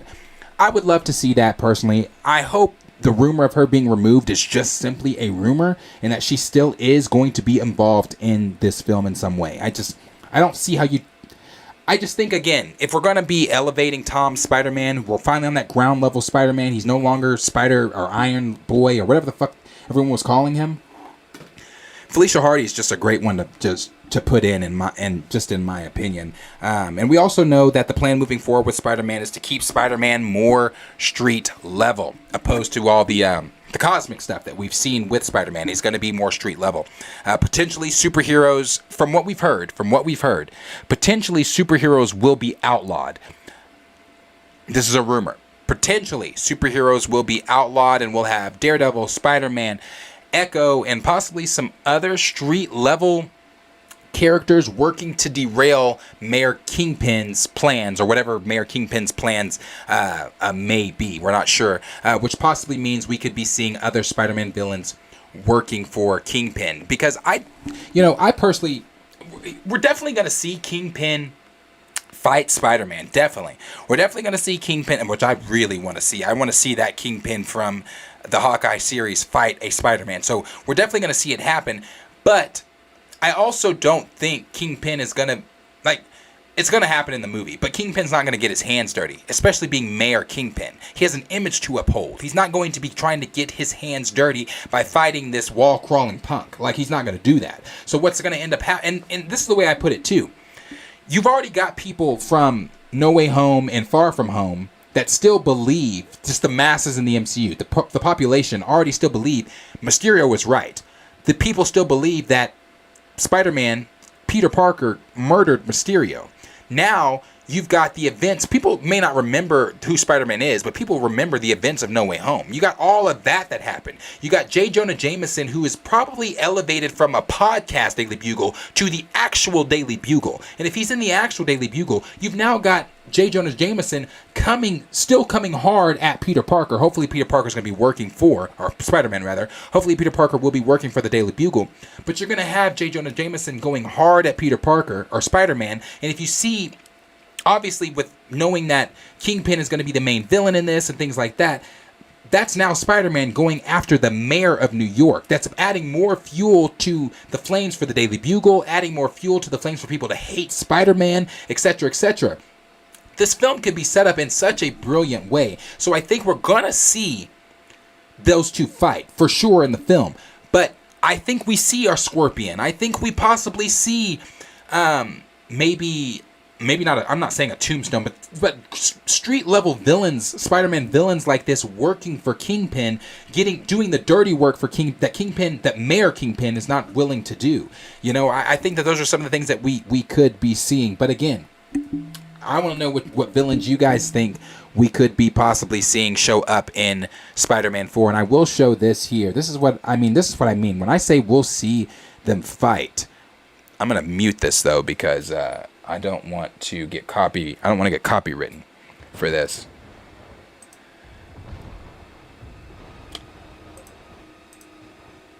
But we'll more than likely see the two of them fight. And I'm expecting it'll be something akin to the PlayStation 4 cutscene that we've seen of the two. Not just that, even in the 90s series, some of the stuff that goes on with Spider-Man and Kingpin, it's Kingpin is one of the main, if he is one of the main antagonists of the entire show. Not just one season, not just one episode, but the entire show. There's so many different things that go on with Kingpin. There's so many different stories that you could do with Kingpin and Spider-Man, and not just those two, but again, the other ground level villains that you're dealing with when it comes to Kingpin. Kingpin hiring hands again, so he doesn't have to do the dirty work to take out the wall crawler. So I think it's going to be pretty fucking dope. I didn't know this was going to be showing the fucking gameplay. I thought this was going to just be showing the two of them fighting. I don't want to see the gameplay. But yeah, shit like this, bruh. Let me move to the end, because I don't want to see the fucking gameplay. But we could even be seeing shit like something toward the end of the film where how they just did it here, where Kingpin is being, the general audience, the public, kind of their perception of Kingpin is brought to light, or Kingpin's actual motives and agenda is brought to light due to the efforts of Echo, due to the efforts of Spider-Man and Daredevil, if Echo is truly going to be in it, due to the if Black Cat's in it, maybe even Felicia Hardy, due to the efforts of some of these ground level street heroes foiling his plans. Maybe that his agenda is revealed to the overall public, and how we see in the video game how he's being walked out and arrested and things like that after fighting with Spider-Man. Maybe we could see something like that where New York's finest and things like that are arresting Kingpin and his efforts foiled by, again, Spider-Man and company, to where maybe that could put some of the audience, some of the general public's back on Spider-Man's side, but still you're going to have a lot of those people that were for Kingpin, that were for Mayor Kingpin, that are going to be like, Spider-Man does it again. He's meddling and again and ruining things for us again here in New York. There's so many different ways, bro, that they could take Spider-Man 4 that looks like it's going to be, again, pretty fucking dope. Sounds like it's going to be pretty dope. I'm not upset about the pushbacks. I'm not upset about the delays. The reason I'm not upset is because I want you to get this shit right. This is the first time we're going to be seeing Spider-Man in the MCU as Spider-Man. We're going to be seeing that street level version of Spider-Man, and it has to be done correctly. It needs to be done correctly. So that's kind of the things going on there with Spider-Man. That's kind of the things going on there with some of the new news that we've gotten there, as far as what we could be seeing in changes, as far as like delays, and what we could be seeing as far as when it's gonna, like, is it gonna come in winter of 2024? Are we gonna be seeing it in spring, summer of 2025? But as always, question is for you guys. Let us know down below in the comments what you guys are thinking of some of these changes with Spider-Man. Are you hopeful? Are you okay with the delays because it's more time for them to get it right? What are some of the street level villains that you guys are wanting to see in Spider-Man 4? Are you wanting to see, Tombstone? Are you wanting to see Hammerhead? Are you wanting to see Scorpion? Are you wanting to see Prowler?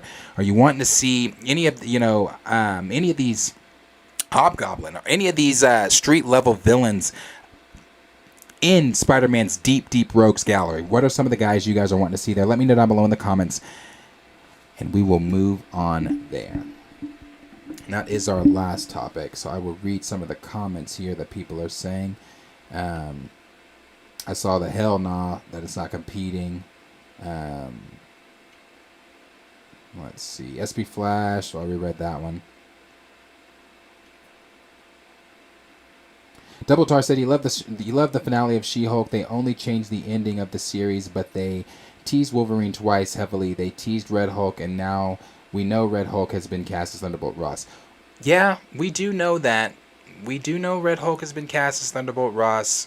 Jen said something about, whatever she said about the Red Hulk thing like that. For me, I don't know, bro. I don't know. I tend to forget She-Hulk, or at least I try to. I need to see Jen. Not that I dislike Jen. Not that I dislike She-Hulk. I want to see her written differently. I want to see her done, without all Jessica Gal's trolling. Fuck the trolling, bro. Like, we're not here. I didn't sit 9 weeks to be trolled. I want to see, what does this mean for the overall MCU? How does this have any ramifications to what's moving forward? How does that series connect to the rest of the MCU? Not just, I don't want to be trolled. Like her, when she jumped into when she jumped into the Disney Plus screen, again, I still didn't dislike it. I know what they were trying to do. They were trying to be meta. It just didn't work for them. They were trying to be as close to the comics as they could. It just didn't work for me. Now, if it worked for you, that's great. But for me, it just didn't, like when she went in and was talking to the AI Kevin Feige and was changing everything, I said, what the fuck? Like, what? I like the fourth wall breaking. I liked being meta, but that was too much. I just like, you did all that just for it not to really hit. And I just wasn't here for it. D Stizzle said, and the show wasn't funny. Nah, hell no, it wasn't funny. It wasn't funny. I wanted more lawyer aspects, like what Charlie Cox said. They're going to be a whole lot of. We're going to see Matt be a lawyer. We're going to see him tackle different cases and things like that. You can say, "Oh, well, we saw that in She-Hulk, did we? Did we?" Because there was that one episode with the whole elf, the Asgard elf, that I felt should have been more heavy. Like, no, let me stop, Eves. Let me stop there. Even the Blonsky shit. I wish that the Blonsky trial would have been an actual court case trial. Put Jen in the courtroom. Have her going to bat for Blonsky. Let's see Jennifer Walters, the attorney at law. Let's see her really, her lawyering chops. Let's see her be a lawyer, not underground. And I get it, Blonsky couldn't leave and things like that because he was under the arrest and blah blah blah. But I don't know, man. But even the elf thing, the elf episode, she wasn't even the lawyer for the elf in that episode. I don't believe. Like, I won't revisit it. It is what it is. If you loved it, that's fantastic. D Stizzle said, this Tom Holland guy sounds familiar. Raymond said, who's Spider-Man? Sir UG said, it's Spider-Man. It's hard to compete with Marvel's biggest moneymaker. Yep. SP Flash said, it's the best for Marvel/Sony to wait for spring/summer release. I agree. I would say, because that's what Sony wants. Sony wants that summer release, and I don't blame them. I'd stick with that summer release. Omega095 said, no Way Home and Far From Home hype was because of multiverse involvement. Far From Home was because of multiverse involvement? I don't know if I'd say Far From Home was because of multiverse involvement. We really didn't know about the multiverse involvement in Far From Home. But in No Way Home, I've said this before. I'll say it again. If you take Andrew Garfield and Tobey Maguire out of No Way Home is still a good movie. No Way Home still puts asses in the seats. I don't know if it does your 1 billion, 2 billion, or your 2 billion like it did with Andrew and Toby, but it's still a good film. Even if you take those two out of the film. So I think anything with Spider-Man, regardless of it having multiversal implications or not, is gonna put asses in the seats because, as Sir Yuri G said, that's Marvel's biggest moneymaker. So that's what Spider-Man does. Even on $3 day, when they re-released the more fun stuff version on $3 day, that film still made $6 million when it was re-released. So, and that was just for a fucking weekend. So I think Spider-Man just puts asses in the seats regardless. D-Sizzle said, nope, the power of Pandora shall reign supreme. We will see. I don't think so, but we will see. Sir Yuri G said, overall, it is a big win for Disney with both movies. That's true. D-Stizzle said, and Spidey's my favorite superhero. Not the biggest fan of what they've done on the film, though. Yeah, like I said, we should be seeing that change happen within Spider-Man 4. Official MG said, I think Toby and Andrew added to No Way Home making that much. I think Avatar would still rule. James got 3 movies that are about to be top 5 of all time. Spider-Man ain't touched those love Spider-Man though. Yeah, but there again, this is what I'll say though. Let's say Black Cat's in it. Let's say all the things we know about Daredevil, about Kingpin. Let's say they even add more street level villains. Let's just hypothetically speak. We know Feast is already in the MCU. Let's hypothetically speak. Appreciate the super chat. Coming from Double Tar. I'll get to that in just a second. Appreciate that. So Black Cat, Kingpin, Daredevil, Spider-Man himself. He's now officially Spider-Man, ground level Spider-Man. Feast is established in the MCU. Let's just assume, hypothetically speak, and say we get Mr. Negative as one of the villains, as a ground level villain. We get Scorpion finally paid off since he was, last talked about in the first Spider-Man film. We see some of these major things. So you're telling me all that ain't a $2 billion film? All of that Spider-Man stuff going on. Black Cat, Tom Holland Spider-Man, Charlie Cox's Daredevil, Vincent D'Onofrio's Kingpin, Echo, other ground level villains, and possibly other ground level, street level heroes.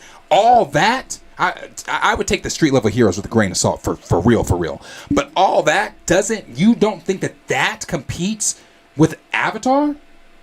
I'm telling you, for me personally, I think it does. I think it competes with Avatar. And not only competes, I think it beats Avatar.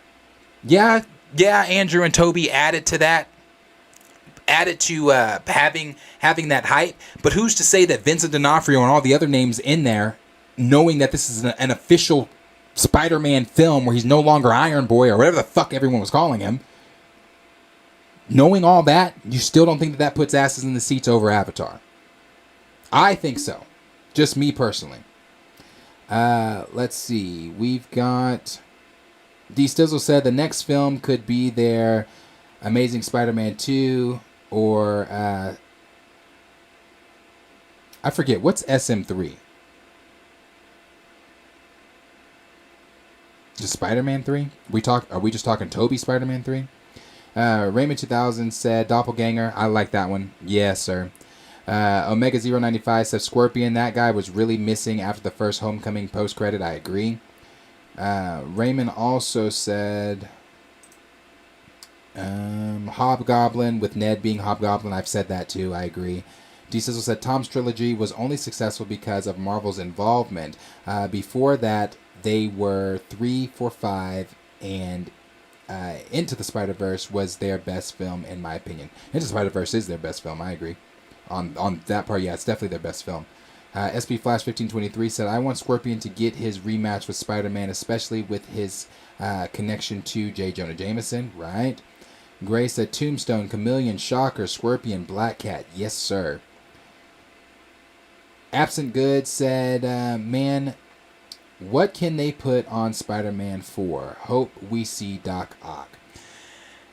Doc Ock is one of my favorite Spider-Man villains. Alfred Molina kind of hinted at him not being done.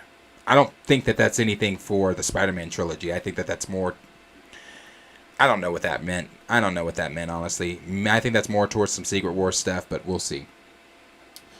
Let me see. Dexter Hobbs said, I would like to see Moreland. Bro. Moreland? I would love to see Moreland. I skipped. I'm sorry. I'm going to go back up, Johnny. I accidentally skipped you. I'm going to go back up to you.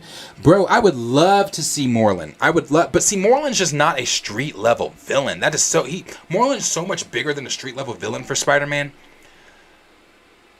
I would love... bruh, if you want to do Spider-Man right, like, you could do some Moreland shit, and that'd be dope. But he's just not a street-level villain. But for sure, some Moreland shit would pop. That really would pop.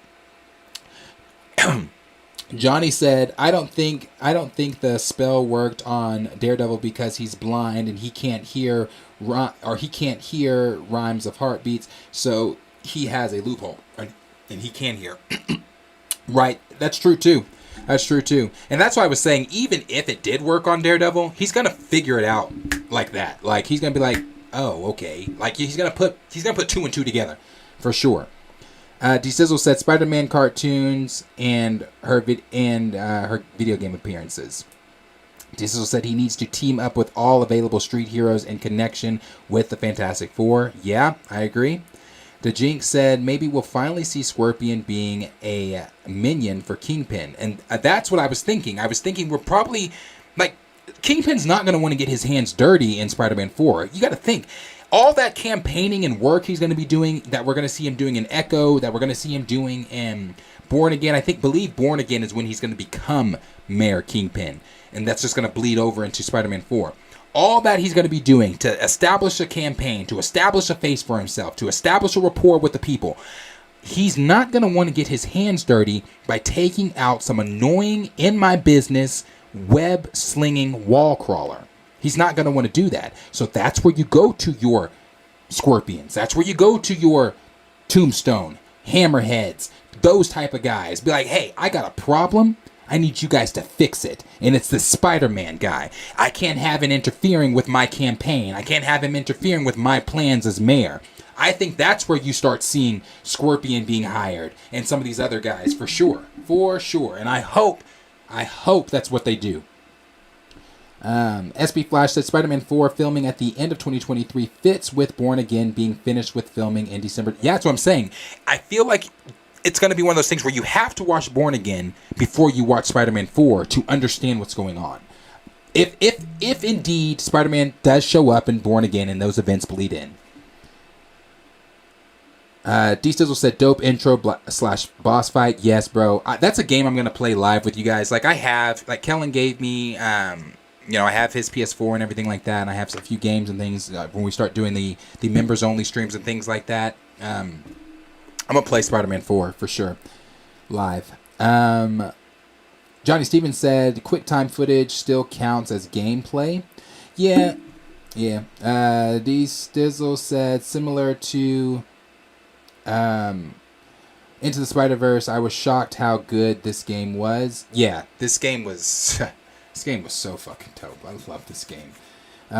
D-Stizzle said, didn't like how they changed the face actor that looks similar to Tom Holland in the upgrade. They did do the upgrade for sure. You know, it seems like the MCU is kind of pulling from the game a little bit as well. Dexter Hobbs said, if a delay means better quality, then I'm all for it. And that's what I'm thinking too. That's why I said I'm not really upset about the delay, because it just means better shit. Omega095 said Prowler and Swarm in the animated Spider-Man Maximum Venom. Swarm is Miles' father. The story is not bad. There's even a Peter and Ms. Marvel have a crush on each other. This must be in one of the newer... Is this one in the newer series that I haven't seen? Or because the only Spider-Man, the only animated Spider-Man thing I've ever watched is the 90s. It's because I really can't get into some of that other shit. I know y'all keep... I haven't tried since y'all told me. I need to watch Spectacular Spider-Man and some of these others. But I haven't yet. But I'm going to. And again, maybe that's something I'll do with you guys in some of the member streams. Like, we'll do shit like that, where you guys are like... Because there are lots of things you guys want me to see that I haven't, as far in way of some of the animated Marvel stuff. Ross Dog Broken Spirit said She-Hulk is the Velma of the MCU. People hate that show. The Velma show, people are hating that shit. Me and producer Henry talked about it way before it came out, and I said, and he said, people are going to hate that show. D. Stizzle said, the John Burns She-Hulk run was actually funny. This show was the opposite of that. Yes. Antonio Film said the actress was good pick, but jokes fell flat. No, Tatiana's Maslany, I agree. I loved her as Jen. I didn't even dislike Jen. I did not dislike Jen. I didn't dislike She-Hulk. I disliked the show. Not Tatiana Maslany, not Jen, not her portrayal of Jen or She-Hulk, but the show? No. D.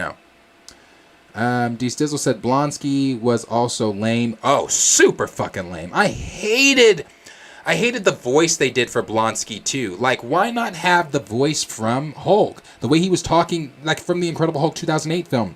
I like that more. Like, I hated how he still sounded like Emil. He needed to sound like Abomination at that point, not Emil. I didn't like that. Dan Slott's run was also funny. That's true too. Double Tar with a super chat said, have you read any of the latest X-Men comics, i.e. planet-sized X-Men? Feige has hinted heavily they'll be adapting X-Men from those comics. Yes. Okay, so no, I haven't. I'm not going to lie to y'all either. I have not, because as I've said before on here, the last thing Marvel I checked out at all different Marvel. That's when I checked out of Marvel Comics. So anything new I haven't read, but I do want to read the new Monica Rambeau issues that have come out. I want to read those. Some of the newer X-Men stuff I do want to read, and I do know that they are going to be adapting that because Kevin Feige has talked. I think we didn't talk about it at length. Like, it's not a video. It wasn't clipped into a video or anything. But I want to say we maybe spent 2 or 3 minutes talking about how Kevin Feige and Marvel Studios are now starting to, like, the comics are starting to adapt the MCU. Like, we're starting to see the comics adapting certain things in the MCU and things like that, and how Kevin Feige is heavily adapting certain X-Men comics because he adores the X-Men. You know, there's the whole interview from Hugh Jackman talking about his time under Singer when Feige was also under Singer, when Feige would slide him different X-Men comics because Singer didn't want the actors or actresses reading X-Men comics, so Feige would slide Hugh Jackman different X-Men comics and say, "Oh no, you got to read this. No, you have to know this. If you're gonna play Logan Wolverine, you got to know this. So he knows his shit for sure, and I really wouldn't doubt it that he's going to be adapting heavy because for him to be bringing in the X-Men, him knowing what the X-Men mean to Marvel fans, especially Marvel fans that aren't new. Marvel fans that aren't new to these characters due to the MCU. Those of us that have been here for years and years and years from our childhood. Knowing how much the X-Men mean, knowing that the X-Men are as Marvel's highest selling comics period, you have to come correct. And not only do you have to come correct, you're going to have to adapt some of that comic stuff, but make it source material adaptation, not your weird twisted spin on it. It's going to have to be something that really draws the fans. If you're making us wait this long, it better be damn good when we do see them. So I do know that he's going to be adapting different X-Men. I didn't know it was planet-sized X-Men just because I haven't read it. I don't know. So, but we did know that they're going to be doing that for sure. Dexter Hobbs said, I thought the bar scene with Matt and Jen and She-Hulk was the best scene in the show. The dialogue was good and the chemistry was there. But to me, She-Hulk was not good. Yeah, there were definitely scenes I liked. There were scenes I liked. There were things I hated. Let's see. Double Tar said, if you haven't read Planet Size X-Men, it's absolutely freaking phenomenal. I'm gonna have to check it out, bro. I go to the comic book store just about every other fucking weekend, me and producer Henry, and a lot of the times I'm just reading shit while I'm in there. But because we spend hours in there, a lot of time I just read shit while I'm in there, so I don't have to buy it. But I'll have to check that out next time I go to which will be this weekend when I go to the comic book store. I'll check that out and possibly get that and read that, and I'll check in with you and let you know what I think. Nathan said comic book adaptations versus original content. Double Tar said Xavier and Magneto together, mutants versus everyone else. DJ F and Nice said ground level Spider-Man has a nice fresh start to rebuild him, right? D Stizzle said Iron Spider Boy. That's what it was. I never can remember that shit. D Stizzle said Spider-Man 3 2007. Yes, with Vulture, with John Malkovich supposed to be playing the Vulture. From what we've seen, I don't know if you guys have ever seen the concept art. There's a picture, a flip picture book. You know those picture books where you flip it real fast and it plays it out? The concept art for Sam Raimi's Spider-Man 3, a lot of it is on YouTube. And there's that flip book, Spider-Man fighting Vulture, and it is so fucking dope. You get Vulture's his suit, John Malkovich's Vulture suit in 2000 and Raimi's never finished 2007 Spider-Man film was so dope. It was comic accurate. That's why it was dope. And there's a scene in there where Vulture takes the wings and stab them into Peter after they've been fighting. They've been fighting. They're on this like clock tower thing, and he jabs his the wings into Peter, then throws Peter off. Bro, I think John Malkovich, first of all, the brilliant John Malkovich, I thought he would have been phenomenal as Vulture.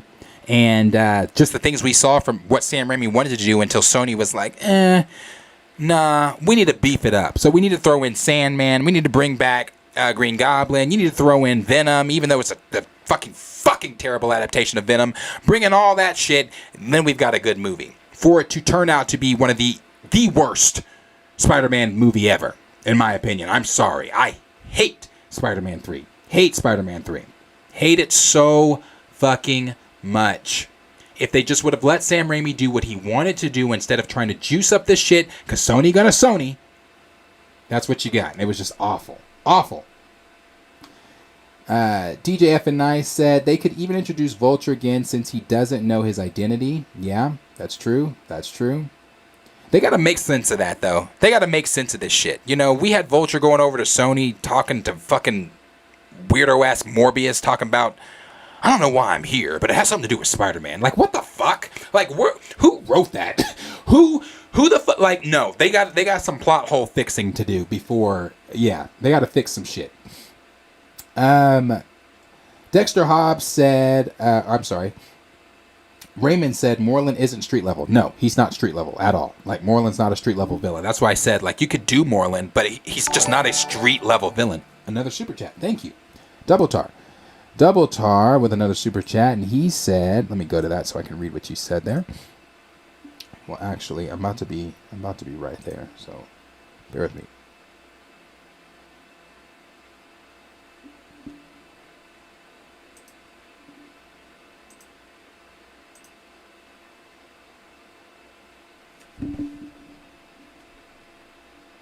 I don't think I'm live anymore.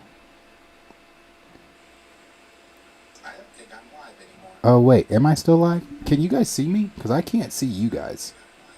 Oh, wait. Am I still live? Can you guys see me? Because I can't see you guys. Hold on. How the fuck? Okay, there we go. It's not my live stream. That's weird. Anyway, okay, there we go. Okay, it messed up. It's fine. It's messing up shit, but it's fine. I don't know what the fuck happened. Okay. I'll continue this way, I guess. Okay, let me get to what Double Tar said. Let me move this down a little bit. Double Tar said, "Can you do a video reviewing Planet Size X-Men Hellfire Gala? Would love your review and commentary. It's mind-blowing, the best of X-Men." Yeah, bro, I really will. I truly will, because I'll check it out. Like I said, I'm going to the comic book store this weekend, so I'll see if my guy Steve, he's the comic book guy, I'll see if he's got it in. Let's see.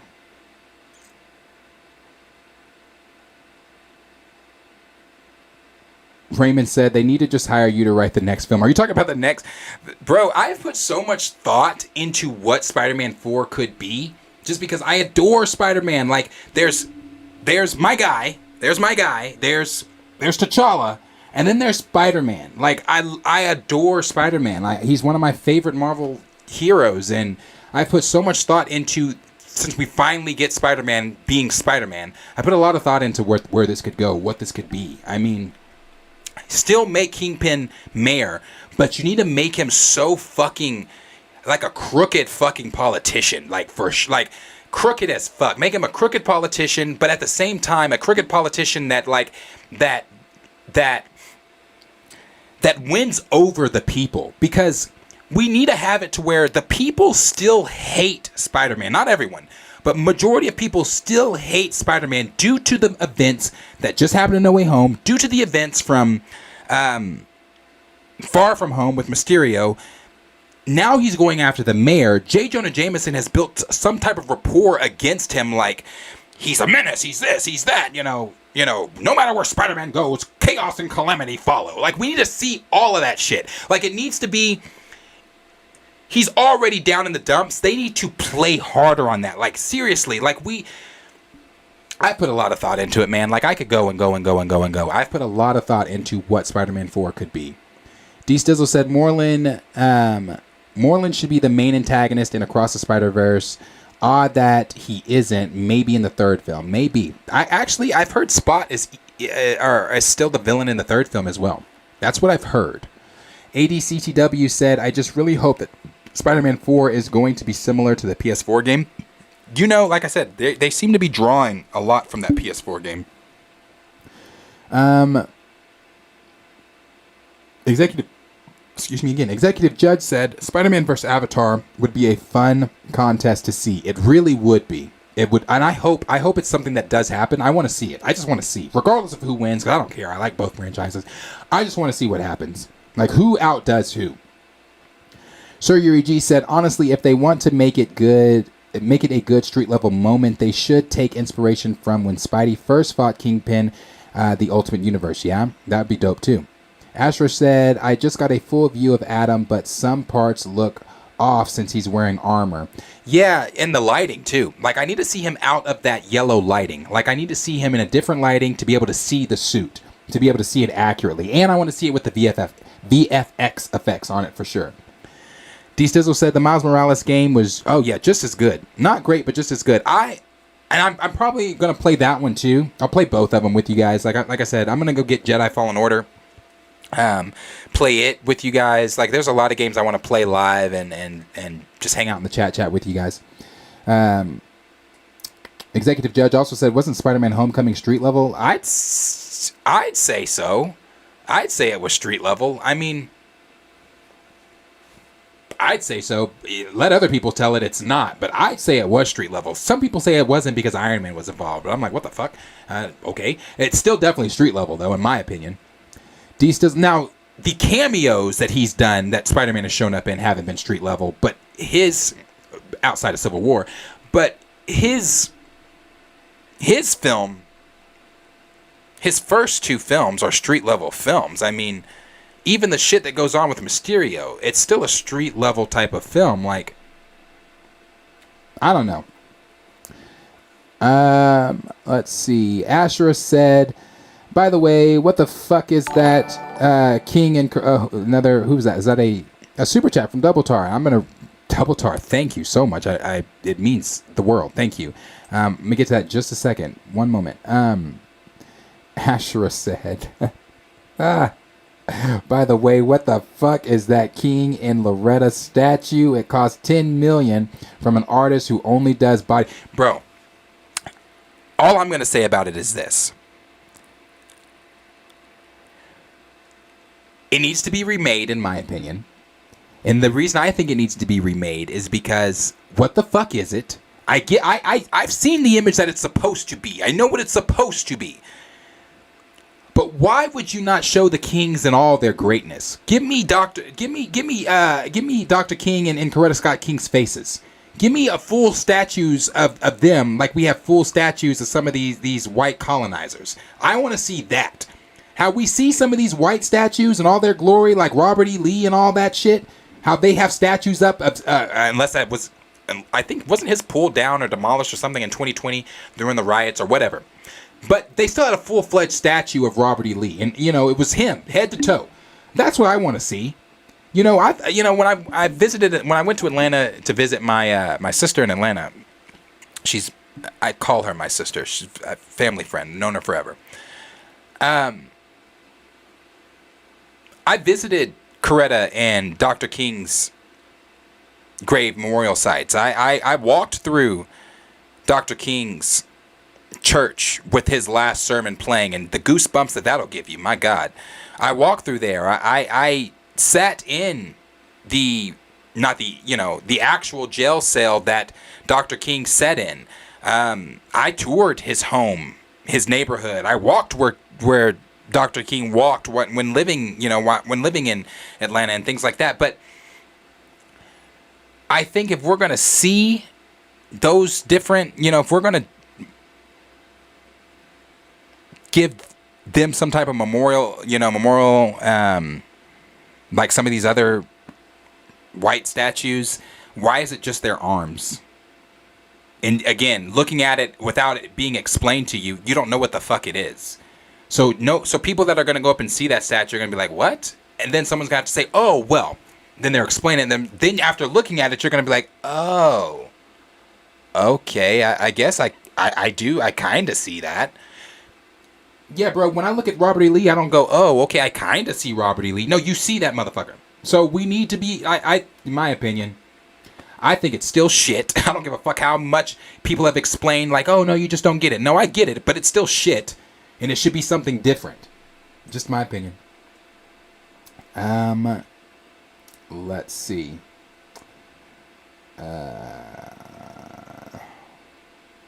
That was from Ashura.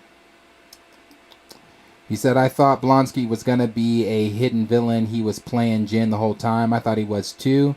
I also thought he was going to be a part of the Thunderbolts. D. Stizzle says, Spectacular Spider-Man's art style isn't as good as the 90s Spider-Man, Ultimate Spider-Man, in my opinion. I still need to watch those. Like, I haven't. I need to. Tim's Talk said, the new Mando trailer was dope. Man, I know. I'm about to watch that. Because that's the last thing I'm going to do. And I'm going to watch that because it was on my radar of things to do today. Comic Chameleon said, hey, bro, this looks great. Yeah, it looks like it's going to be, it really does. It looks like it's going to be great. Astra said, so Kevin loves the X-Men so much, but not T'Challa as much since he loves his white characters. Hey, that's what they say. Omega095 says, Sony/Marvel should make original soundtracks, endings for new Spider-Man movies. Kid Cudi is a good choice since he made Stars in the Sky for Sonic Movie 2 and On My Own with Jaden for Spider-Man game. Yeah, that'd be dope too. D. Stizzle said, for me, X-Men hasn't been that interesting since Hickman left. Hardly any top-tier writers at Marvel nowadays. Pretty sad.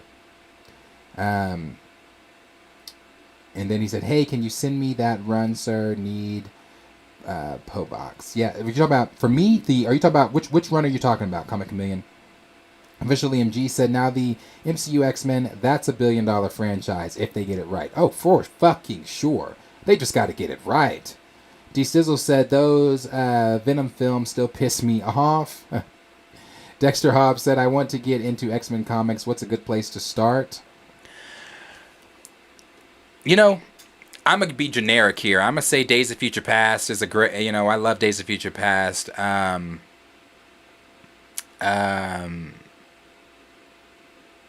Judgment Day or X-Men versus Avengers is great.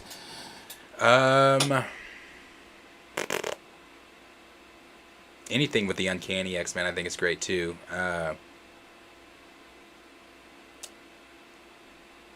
I'm just gonna go with a personal favorite, and that's Days of Future Past and X-Men vs. Avengers. I'd go with those two. Those are just my personals. So you guys are saying that you guys could all see me. I don't know what I still don't know what the fuck happened because I'm not in my actual YouTube studio. Or can I go to the YouTube studio? Hold on. Because I'm not in the actual YouTube studio. Hold on.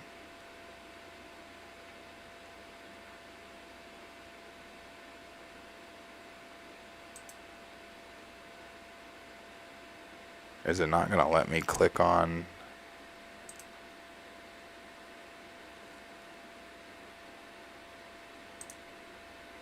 Why the fuck is it limited? What the fuck?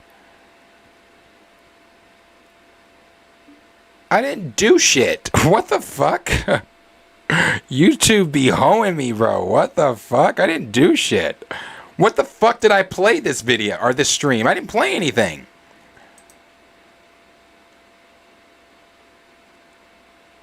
What the fuck ever. I don't want to play these games with YouTube today. I'm not in the fucking mood for YouTube. It's fine. I'll just keep using this chat. Hold on. This thing's coming back on so I can see what you guys are saying. Of course.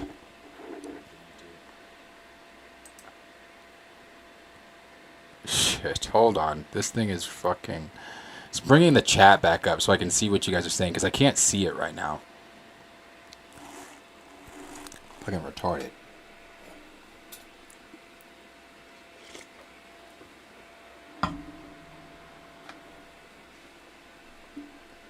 Okay, there we go.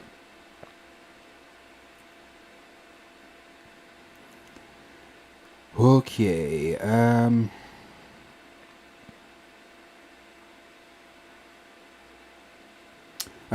Network said, I hope they do right by the X-Men. So do I. So do I. And again, with all this time it's taking them to do the X-Men,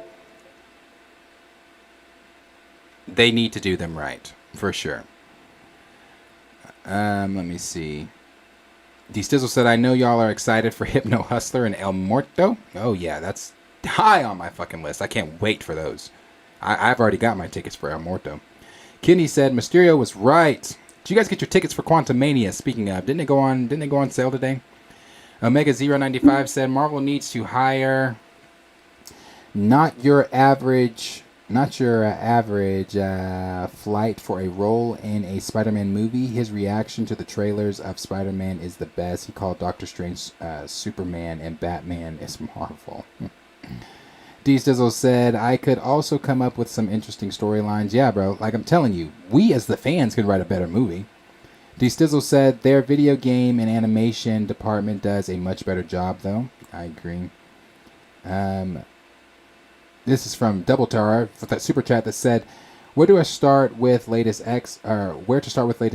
1, House of X. 2, Powers of X. 3, Hellfire Gala. 4, Planet Size X-Men. I hope I make rent with these super chats.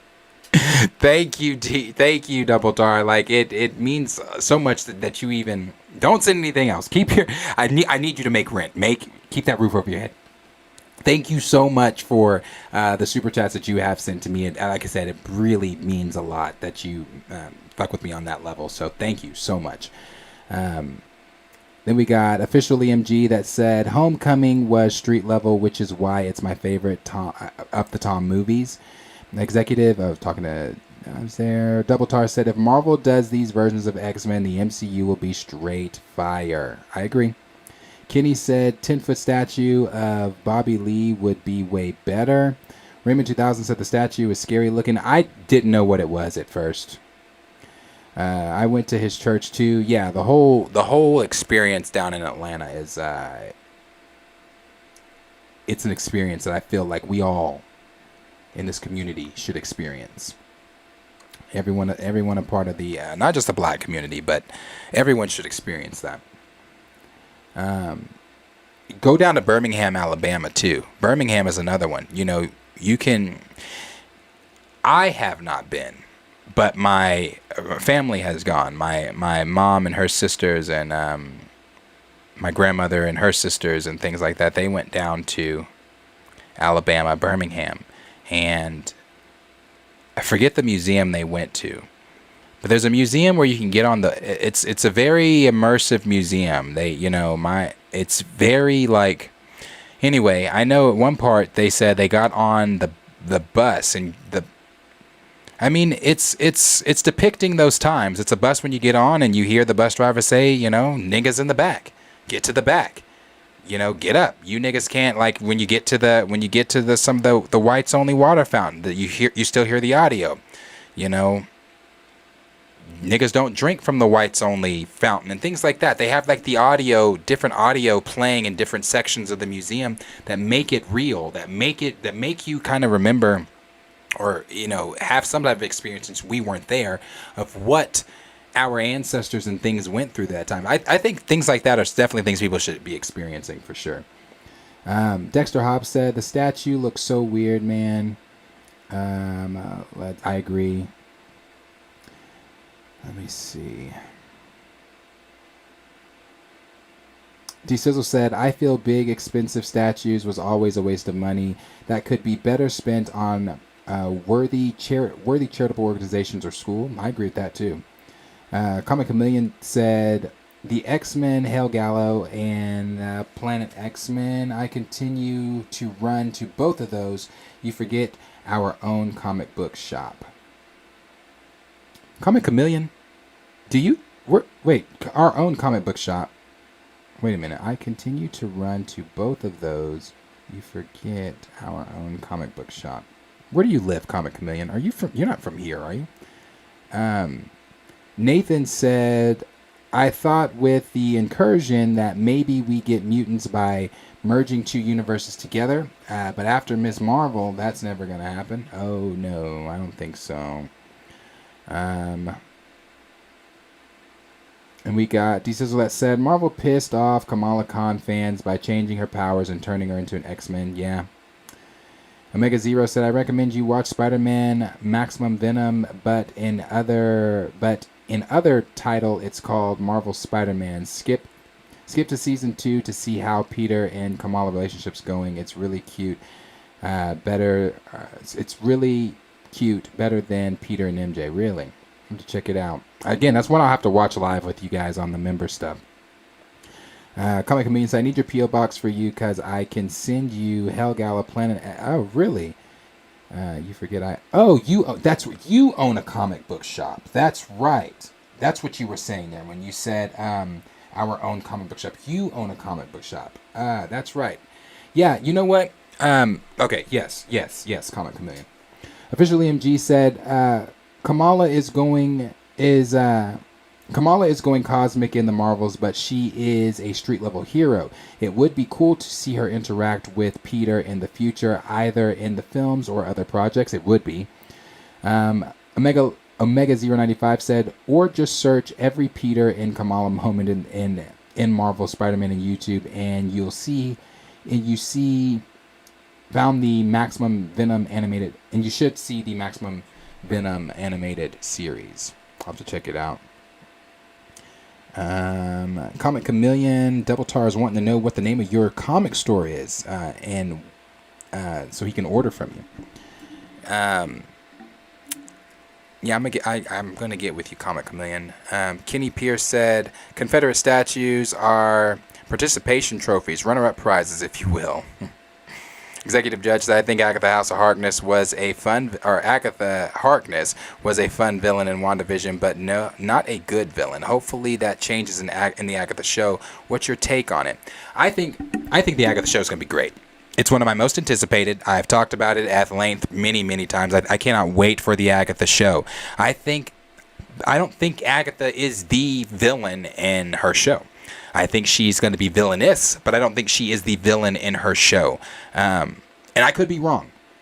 Whatever coven or witch or dark coven or dark witch or whatever is going to get her out of the hex Wanda put her in, it's going to be interesting. You know, we know Mephisto's in it. We know Billy Kaplan's in it. We know Evan Peters is supposed to be returning as Quicksilver, not as Ralph Boner. We know Wanda's Elizabeth Olsen is even rumored to show up in it. We know that Gutierrez Riley is going to be showing up as Teddy, as Hulkling. It's going to be playing heavy on that sorcery, dark magic side, so I'm pretty fucking excited for Agatha. Agatha is going to be dope. I see Raymond says it's going to suck, but Agatha is going to be dope, and when it is dope, I'm going to tell you all, I told you so. Agatha looks like it's going to be dope. Officially MG said, Darius, did you check out Last of Us on HBO? HBO got another hit on their hands. Left the first. I haven't checked. I haven't yet. And the only reason I haven't yet, because I literally just watched Bad Batch last night. Like, I just watched Bad Batch yesterday. I'm probably watching Last of Us tomorrow while I'm working. Because like I said, I'm in the mailroom now, so I can... Like, I don't do shit, so I can definitely watch it while I work. So I'm probably going to watch it tomorrow while I'm at my desk and working and boxing shit, but I haven't. But I'm definitely going to check it out because I've heard nothing but phenomenal things about it. And I mean phenomenal things about it. Double Tar said, can't wait for a House of Harkness. Me either. And Kenny said, oh, I wanted to see Boner again. Mega Zero said... It was Agatha all along. Sparky Spirit is the main villain of the series. Confirmed. You heard it here first. Confirmed. Sparky is going to make his triumphant return to the MCU as the main antagonist for Agatha House of Harkness. And that is a leak scoop here coming from Omega 095. And I'm inclined to believe it. So I think that's probably going to happen. But no, I'm excited for Agatha. I think it's going to be dope. I'm really ready for it for sure. But that looks like it's it there on the chat. Those are some of the topics from today. I appreciate you guys hanging out with me. I hope you guys enjoyed yourself. I hope you guys had fun and talking about some things. It was definitely fun hanging out with you guys. I see Double Charge said, check out Agatha All Along Trap Remix. Shut the fuck up. Oh, fuck. Hold on. The Mando trailer. Shit. Forgot about it. Let's react. I forgot about that. Bear with me one moment. Let's react. I'm actually gonna let's go Avatar News, let's go here, let's go you. Bear with me 1 second. Let me get this trailer together.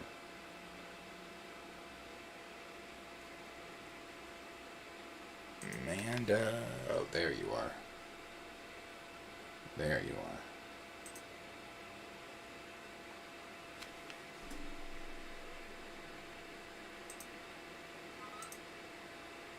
Hold on. I gotta get this.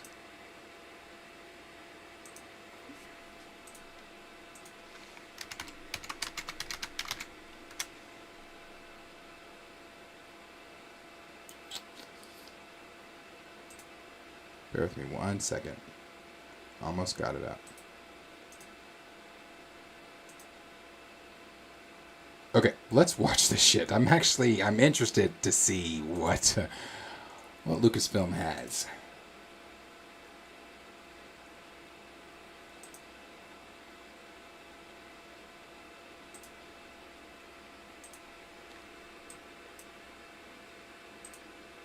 All right, let's see. Here we go.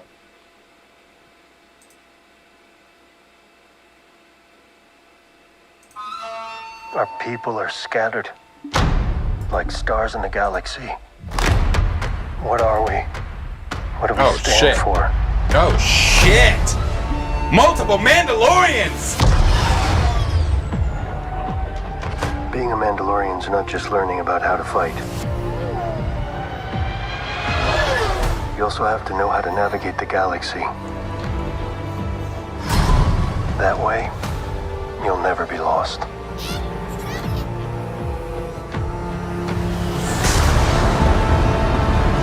Grief.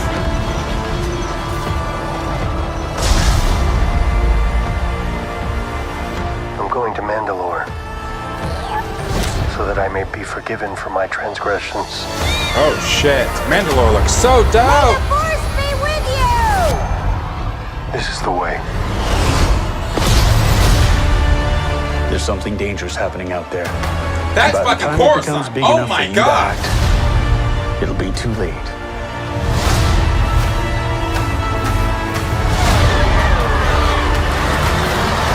Hang on, kid.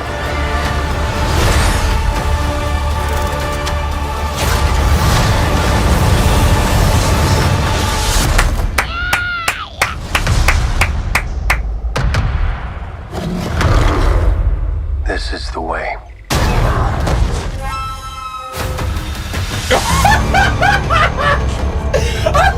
Let's fucking go! Let's fucking go! Hold on! Oh my god, hold on. This is fucking Coruscant. I mean, I remember from the leaks and stuff. I remember the leaks, they said that Mando and Grogu would be going to Coruscant. But we haven't seen Coruscant since episode 3, bro. That's dope. That's dope that he's in Coruscant. I love it. Is that Dr. Pershing? It is. What is he doing in... Oh, is that Dr. Pershing? I can't tell if that's Dr. Pershing. I think it is, though. It looks like Dr. Pershing. I don't know. That's dope. And then this scene here, this is giving us more of a look at Order 66, so possibly more flashbacks with Grogu. Where's the Mandalore? Look at Mandalore right there, bro. That's Mandalore after the Empire came through and bombed the fuck out that... Look at Mandalore looks dope. Looks good. That's... I love it. Okay, a destroyed Mandalore. The Armorer was right there. You had Grief. I'm going to go back to that scene where Grief Karga. Where was he at? It looks like he... Is that... No, not every fucking droid is C-3PO. That's not C-3PO. At no point did fucking Grief Karga had C-3PO. But, no, that's it's dope. He's obviously got some new business that he's a part of. Let me see. I'm kind of just going back to make sure I didn't miss anything. Like right here at the beginning with all the Mandalorians at the beginning. And the reason I got so hype about seeing them is because they're in different colored armor, and that is just so fucking dope to me. I love that. That is so fucking dope to me. Like, I would have done anything just to be an extra, to be in one of these fucking costumes. That is so dope. I'm a react the shit out of this. Ties, okay. We got some ties going. Hang on, kid.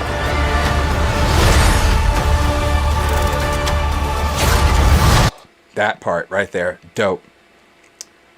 And then you see them jetpack off. That looks good. This looks good too. So Ah, man, all these Mandalorians coming together. We're about to see like a fucking siege. This looks great. You know what? And I started this stream saying I don't expect Lucasfilm to show me anything. I don't expect them to show us anything new other than things we've seen already. Again, Lucasfilm sometimes, bro, when they bring it, they fucking bring it. And they brought it. And I'm glad they brought it. Because I was, I didn't expect them to really bring it with this trailer. I thought that this was going to be more of the same. Some of the same stuff that we've already seen. But this looks good. This looks good. It's been 2 years. We haven't seen The Mandalorian on in 2 years, bro. This looks like this whole scene right here. But then this right here. Hold on. There's Babu Frick. Babu Frick is in it too. There's Babu Frick. We knew that Babu Frick was going to be showing up in it just from the leaks and things. I don't know what's going on there. They're shooting. Mandalorian's shooting someone. But this scene right here. What the fuck is this that jumps in front of Grogu?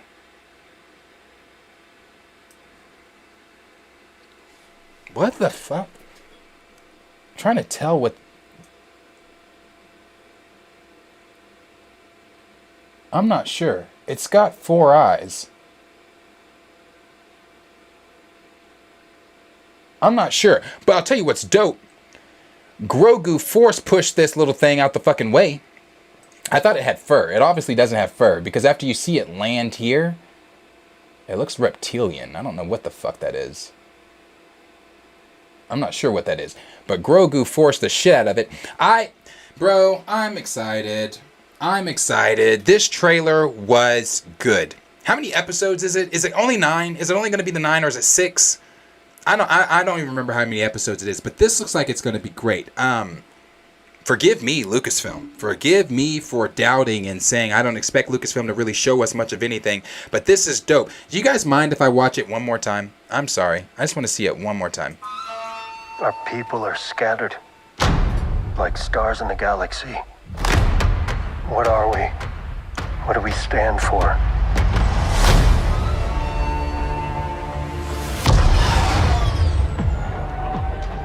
Being a Mandalorian's not just learning about how to fight.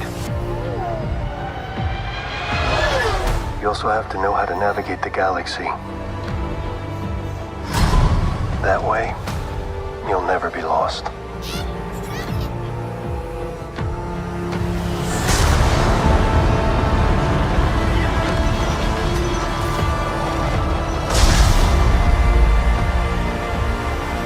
Going to Mandalore so that I may be forgiven for my transgressions.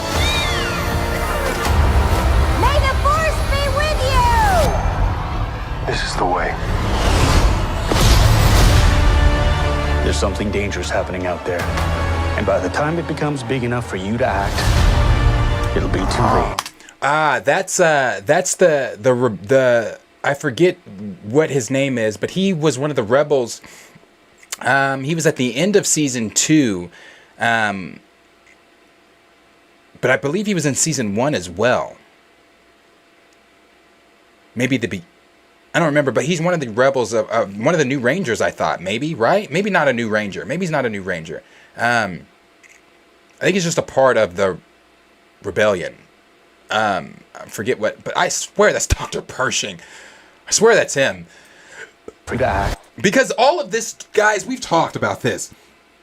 All of this still has to tie into the sequel trilogy stuff, like the cloning, the everything. Like they're trying to fill in a lot of those plot holes. Like this still all ties into that. Like, interesting. It'll be too late. I'm curious. I'm sorry, I'm breaking this down like so in depthly on here. It'll be too late.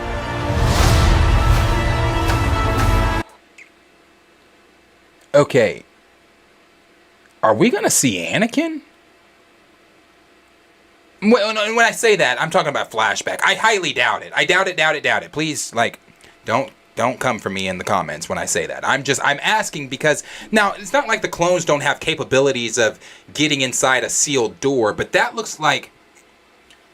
No, forgive me. That looks more like clones are trying to break in than someone with a lightsaber. Because if someone had a lightsaber, they wouldn't go from the bottom and go up. That would just be a straight to the middle, twist that bitch, and let that shit just fall apart. So those are clones just trying to get in. So I'm sorry, I'm overanalyzing shit. But this is definitely a flashback of 66. Oh, the ties, that's fucking dope. What is that? Is that still the Naboo Starfighter? I think he's still got the Naboo Starfighter there. It doesn't really look like a Naboo Starfighter. That's because I don't think that is a Naboo Starfighter. I'm sorry. I'm nerding and geeking. I'm so sorry. I'm trying to check shit. That's not a Naboo Starfighter. What is that ship? Nah, that's not a Naboo Starfighter. Is it? I can't really tell, but I don't think it is. That shit's so clean. Oh, that shit's so clean. This is the way.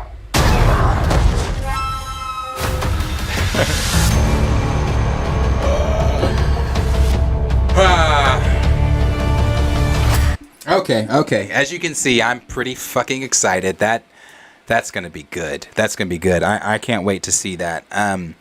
Yeah, March 1st. They did push it back. They did push it back from that February release date to March. So March 1st is when we're going to be getting Mando Season 3. I wonder if they're going to do 2 episodes to release or probably just the one. Probably just the one because this is Season 3, you know. They're probably just gonna give the one just to get people to be like, fuck, you know, because I bet you episode 1 is gonna be so damn good. It's going, like, the word of mouth is gonna get out around for episode 1 that people are going to be, you know, clearing their schedules for episode 2. Like, nah, I gotta get home. Like, I gotta make sure I'm watching Mando season or episode 2 season 3. Like, bro. Ah, man, this looks great. Thank you, Tim. Who told me? Somebody else came in and told me that the Mando trailer had dropped. I forgot who else said it, but yes, it did drop. It does look fucking fire.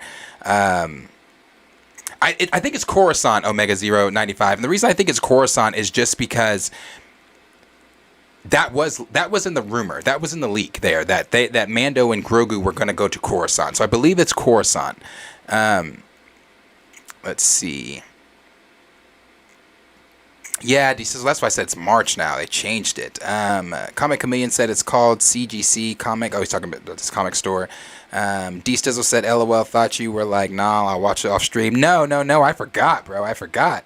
D Stizzle said, I want flashbacks to Mandalore the Great. That would be great. Yeah, Tim, this is fire. Tim, I'm gonna message you either when I get off here, I'm going to message you tomorrow because I got to get next Thursday Star Wars stuff together. I don't know if I'm going to message you because I don't know what your schedule's like, but I'm going to get with you and a couple others. But yeah. Executive Judge said, did Grogu just cheer? He might have, bro. I don't know. But when he forced dude, I was like, okay, Grogu's coming into his own.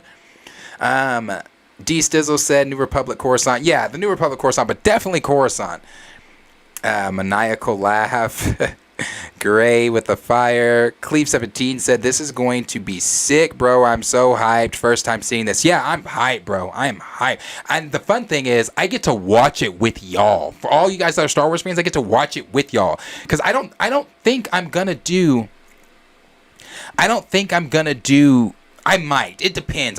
You guys let me know. How do you want me to do the reactions for Mando or reactions in general? Do you guys want me to do live reactions or do you guys want me to react off screen, edit it, then upload it, and then you guys can just go back and watch it? You guys let me know how you guys want me to do reactions because however you guys want to do Mando, that's how the fuck we're doing Mando because I can promise you, I'm watching Mando. Like that's happening. You guys let me know how you guys want to do it. D Stizzle said, still waiting for Nar Shaddaa in live action. Bro, that would be dope too. I would love to see Nar Shaddaa in live action. Tim's Talk said, we saw Coruscant Obi-Wan flashback, but it was very... Oh, that's right. We did see Coruscant and Obi-Wan flashback. I forgot about that. Mainly because I tried to forget about Obi-Wan, but we did see it in a flashback. That's right. D-Sizzle said Empire era, Coruscant, and Andor. Was it?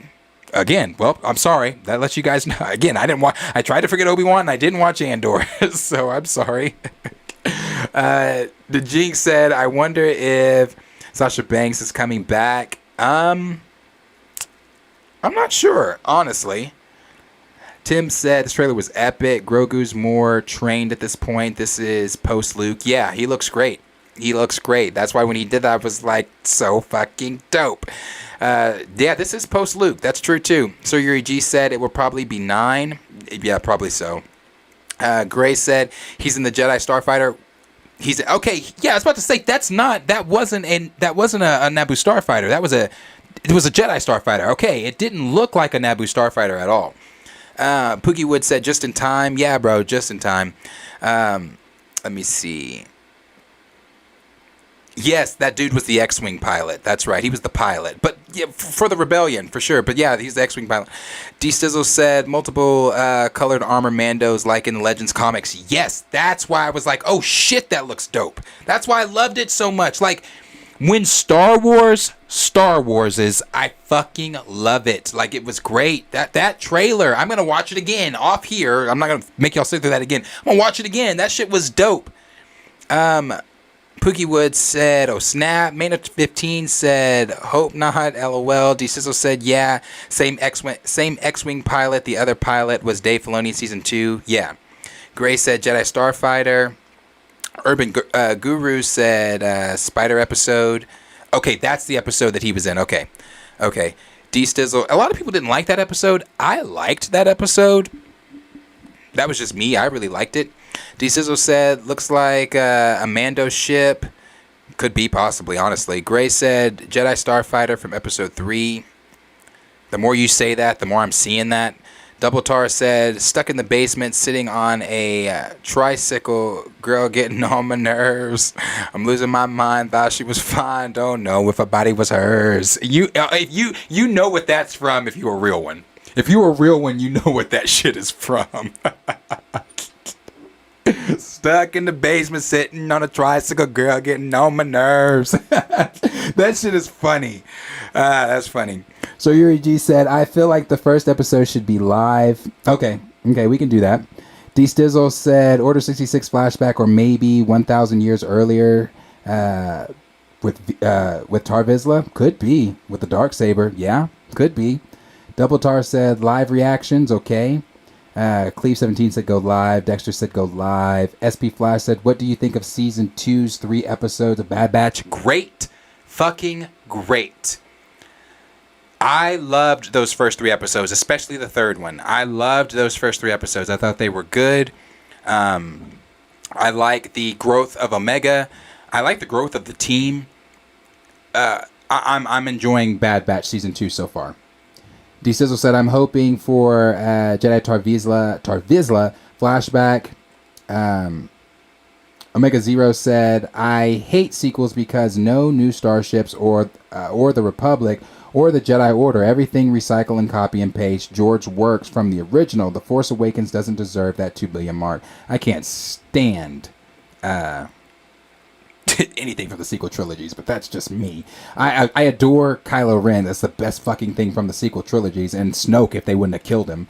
But other than that, I'm not a sequel trilogy fan. Executive Judge, not talking to me. Reggie Foster said, what's up, Darius, with the Patreon? We thirsty over here, man. I know, bro.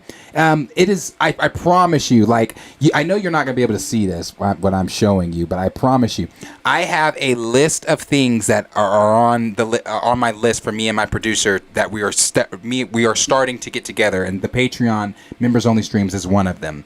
We are getting that together. I promise you, bro. It is coming. It is coming. Pookie Wood said, that's why I'm late here. I was watching all 3 episodes of Bad Batch. Real good. Yeah, bro, it is good. It is good. Bad Batch is great. These 3 episodes are great. The first episode for me from the first season is phenomenal. But yeah, I'm enjoying Bad Batch so far. I'm enjoying it. Yeah. So you guys got, sorry, I forgot about that. We spent another extra 40 minutes because I forgot about that shit. That was good. But again, thank you guys for hanging out here with me in the chat, for being here, with all the questions. Thank you, Double Tar, and everybody that, Kenny and everybody else. I'm sorry, Josiah Allen, everybody else that gave. Let me make sure I'm giving the correct names here. I'm sorry. From Double Tar, from Josiah Allen, the subscription from Screaming Monkey.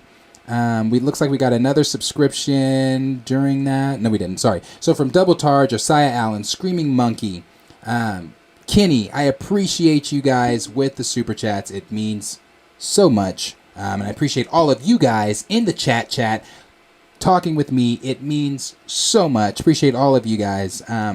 And also, like I said, I'll be back tomorrow. I'll be back with some of the co-hosts tomorrow. So this is how it's going to go for now on, guys. So Mondays, it's me.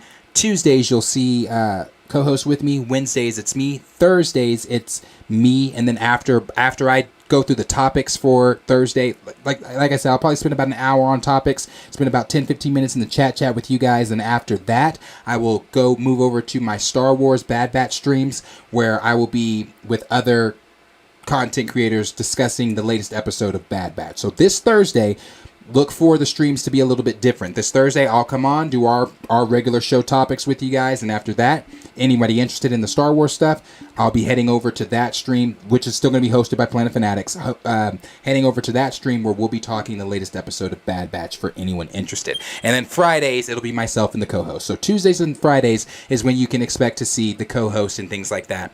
And you'll probably see Kellen remotely on Thursdays because he'll probably join in on the Star Wars conversations, because that's my Star Wars guy here. That's the guy I talk Star Wars with here. So you guys will probably see Kellen as well. So Stevie just jumped in and said, "Yo, Stevie, are you just getting here? Because I didn't see you. I don't think I saw you during the chat."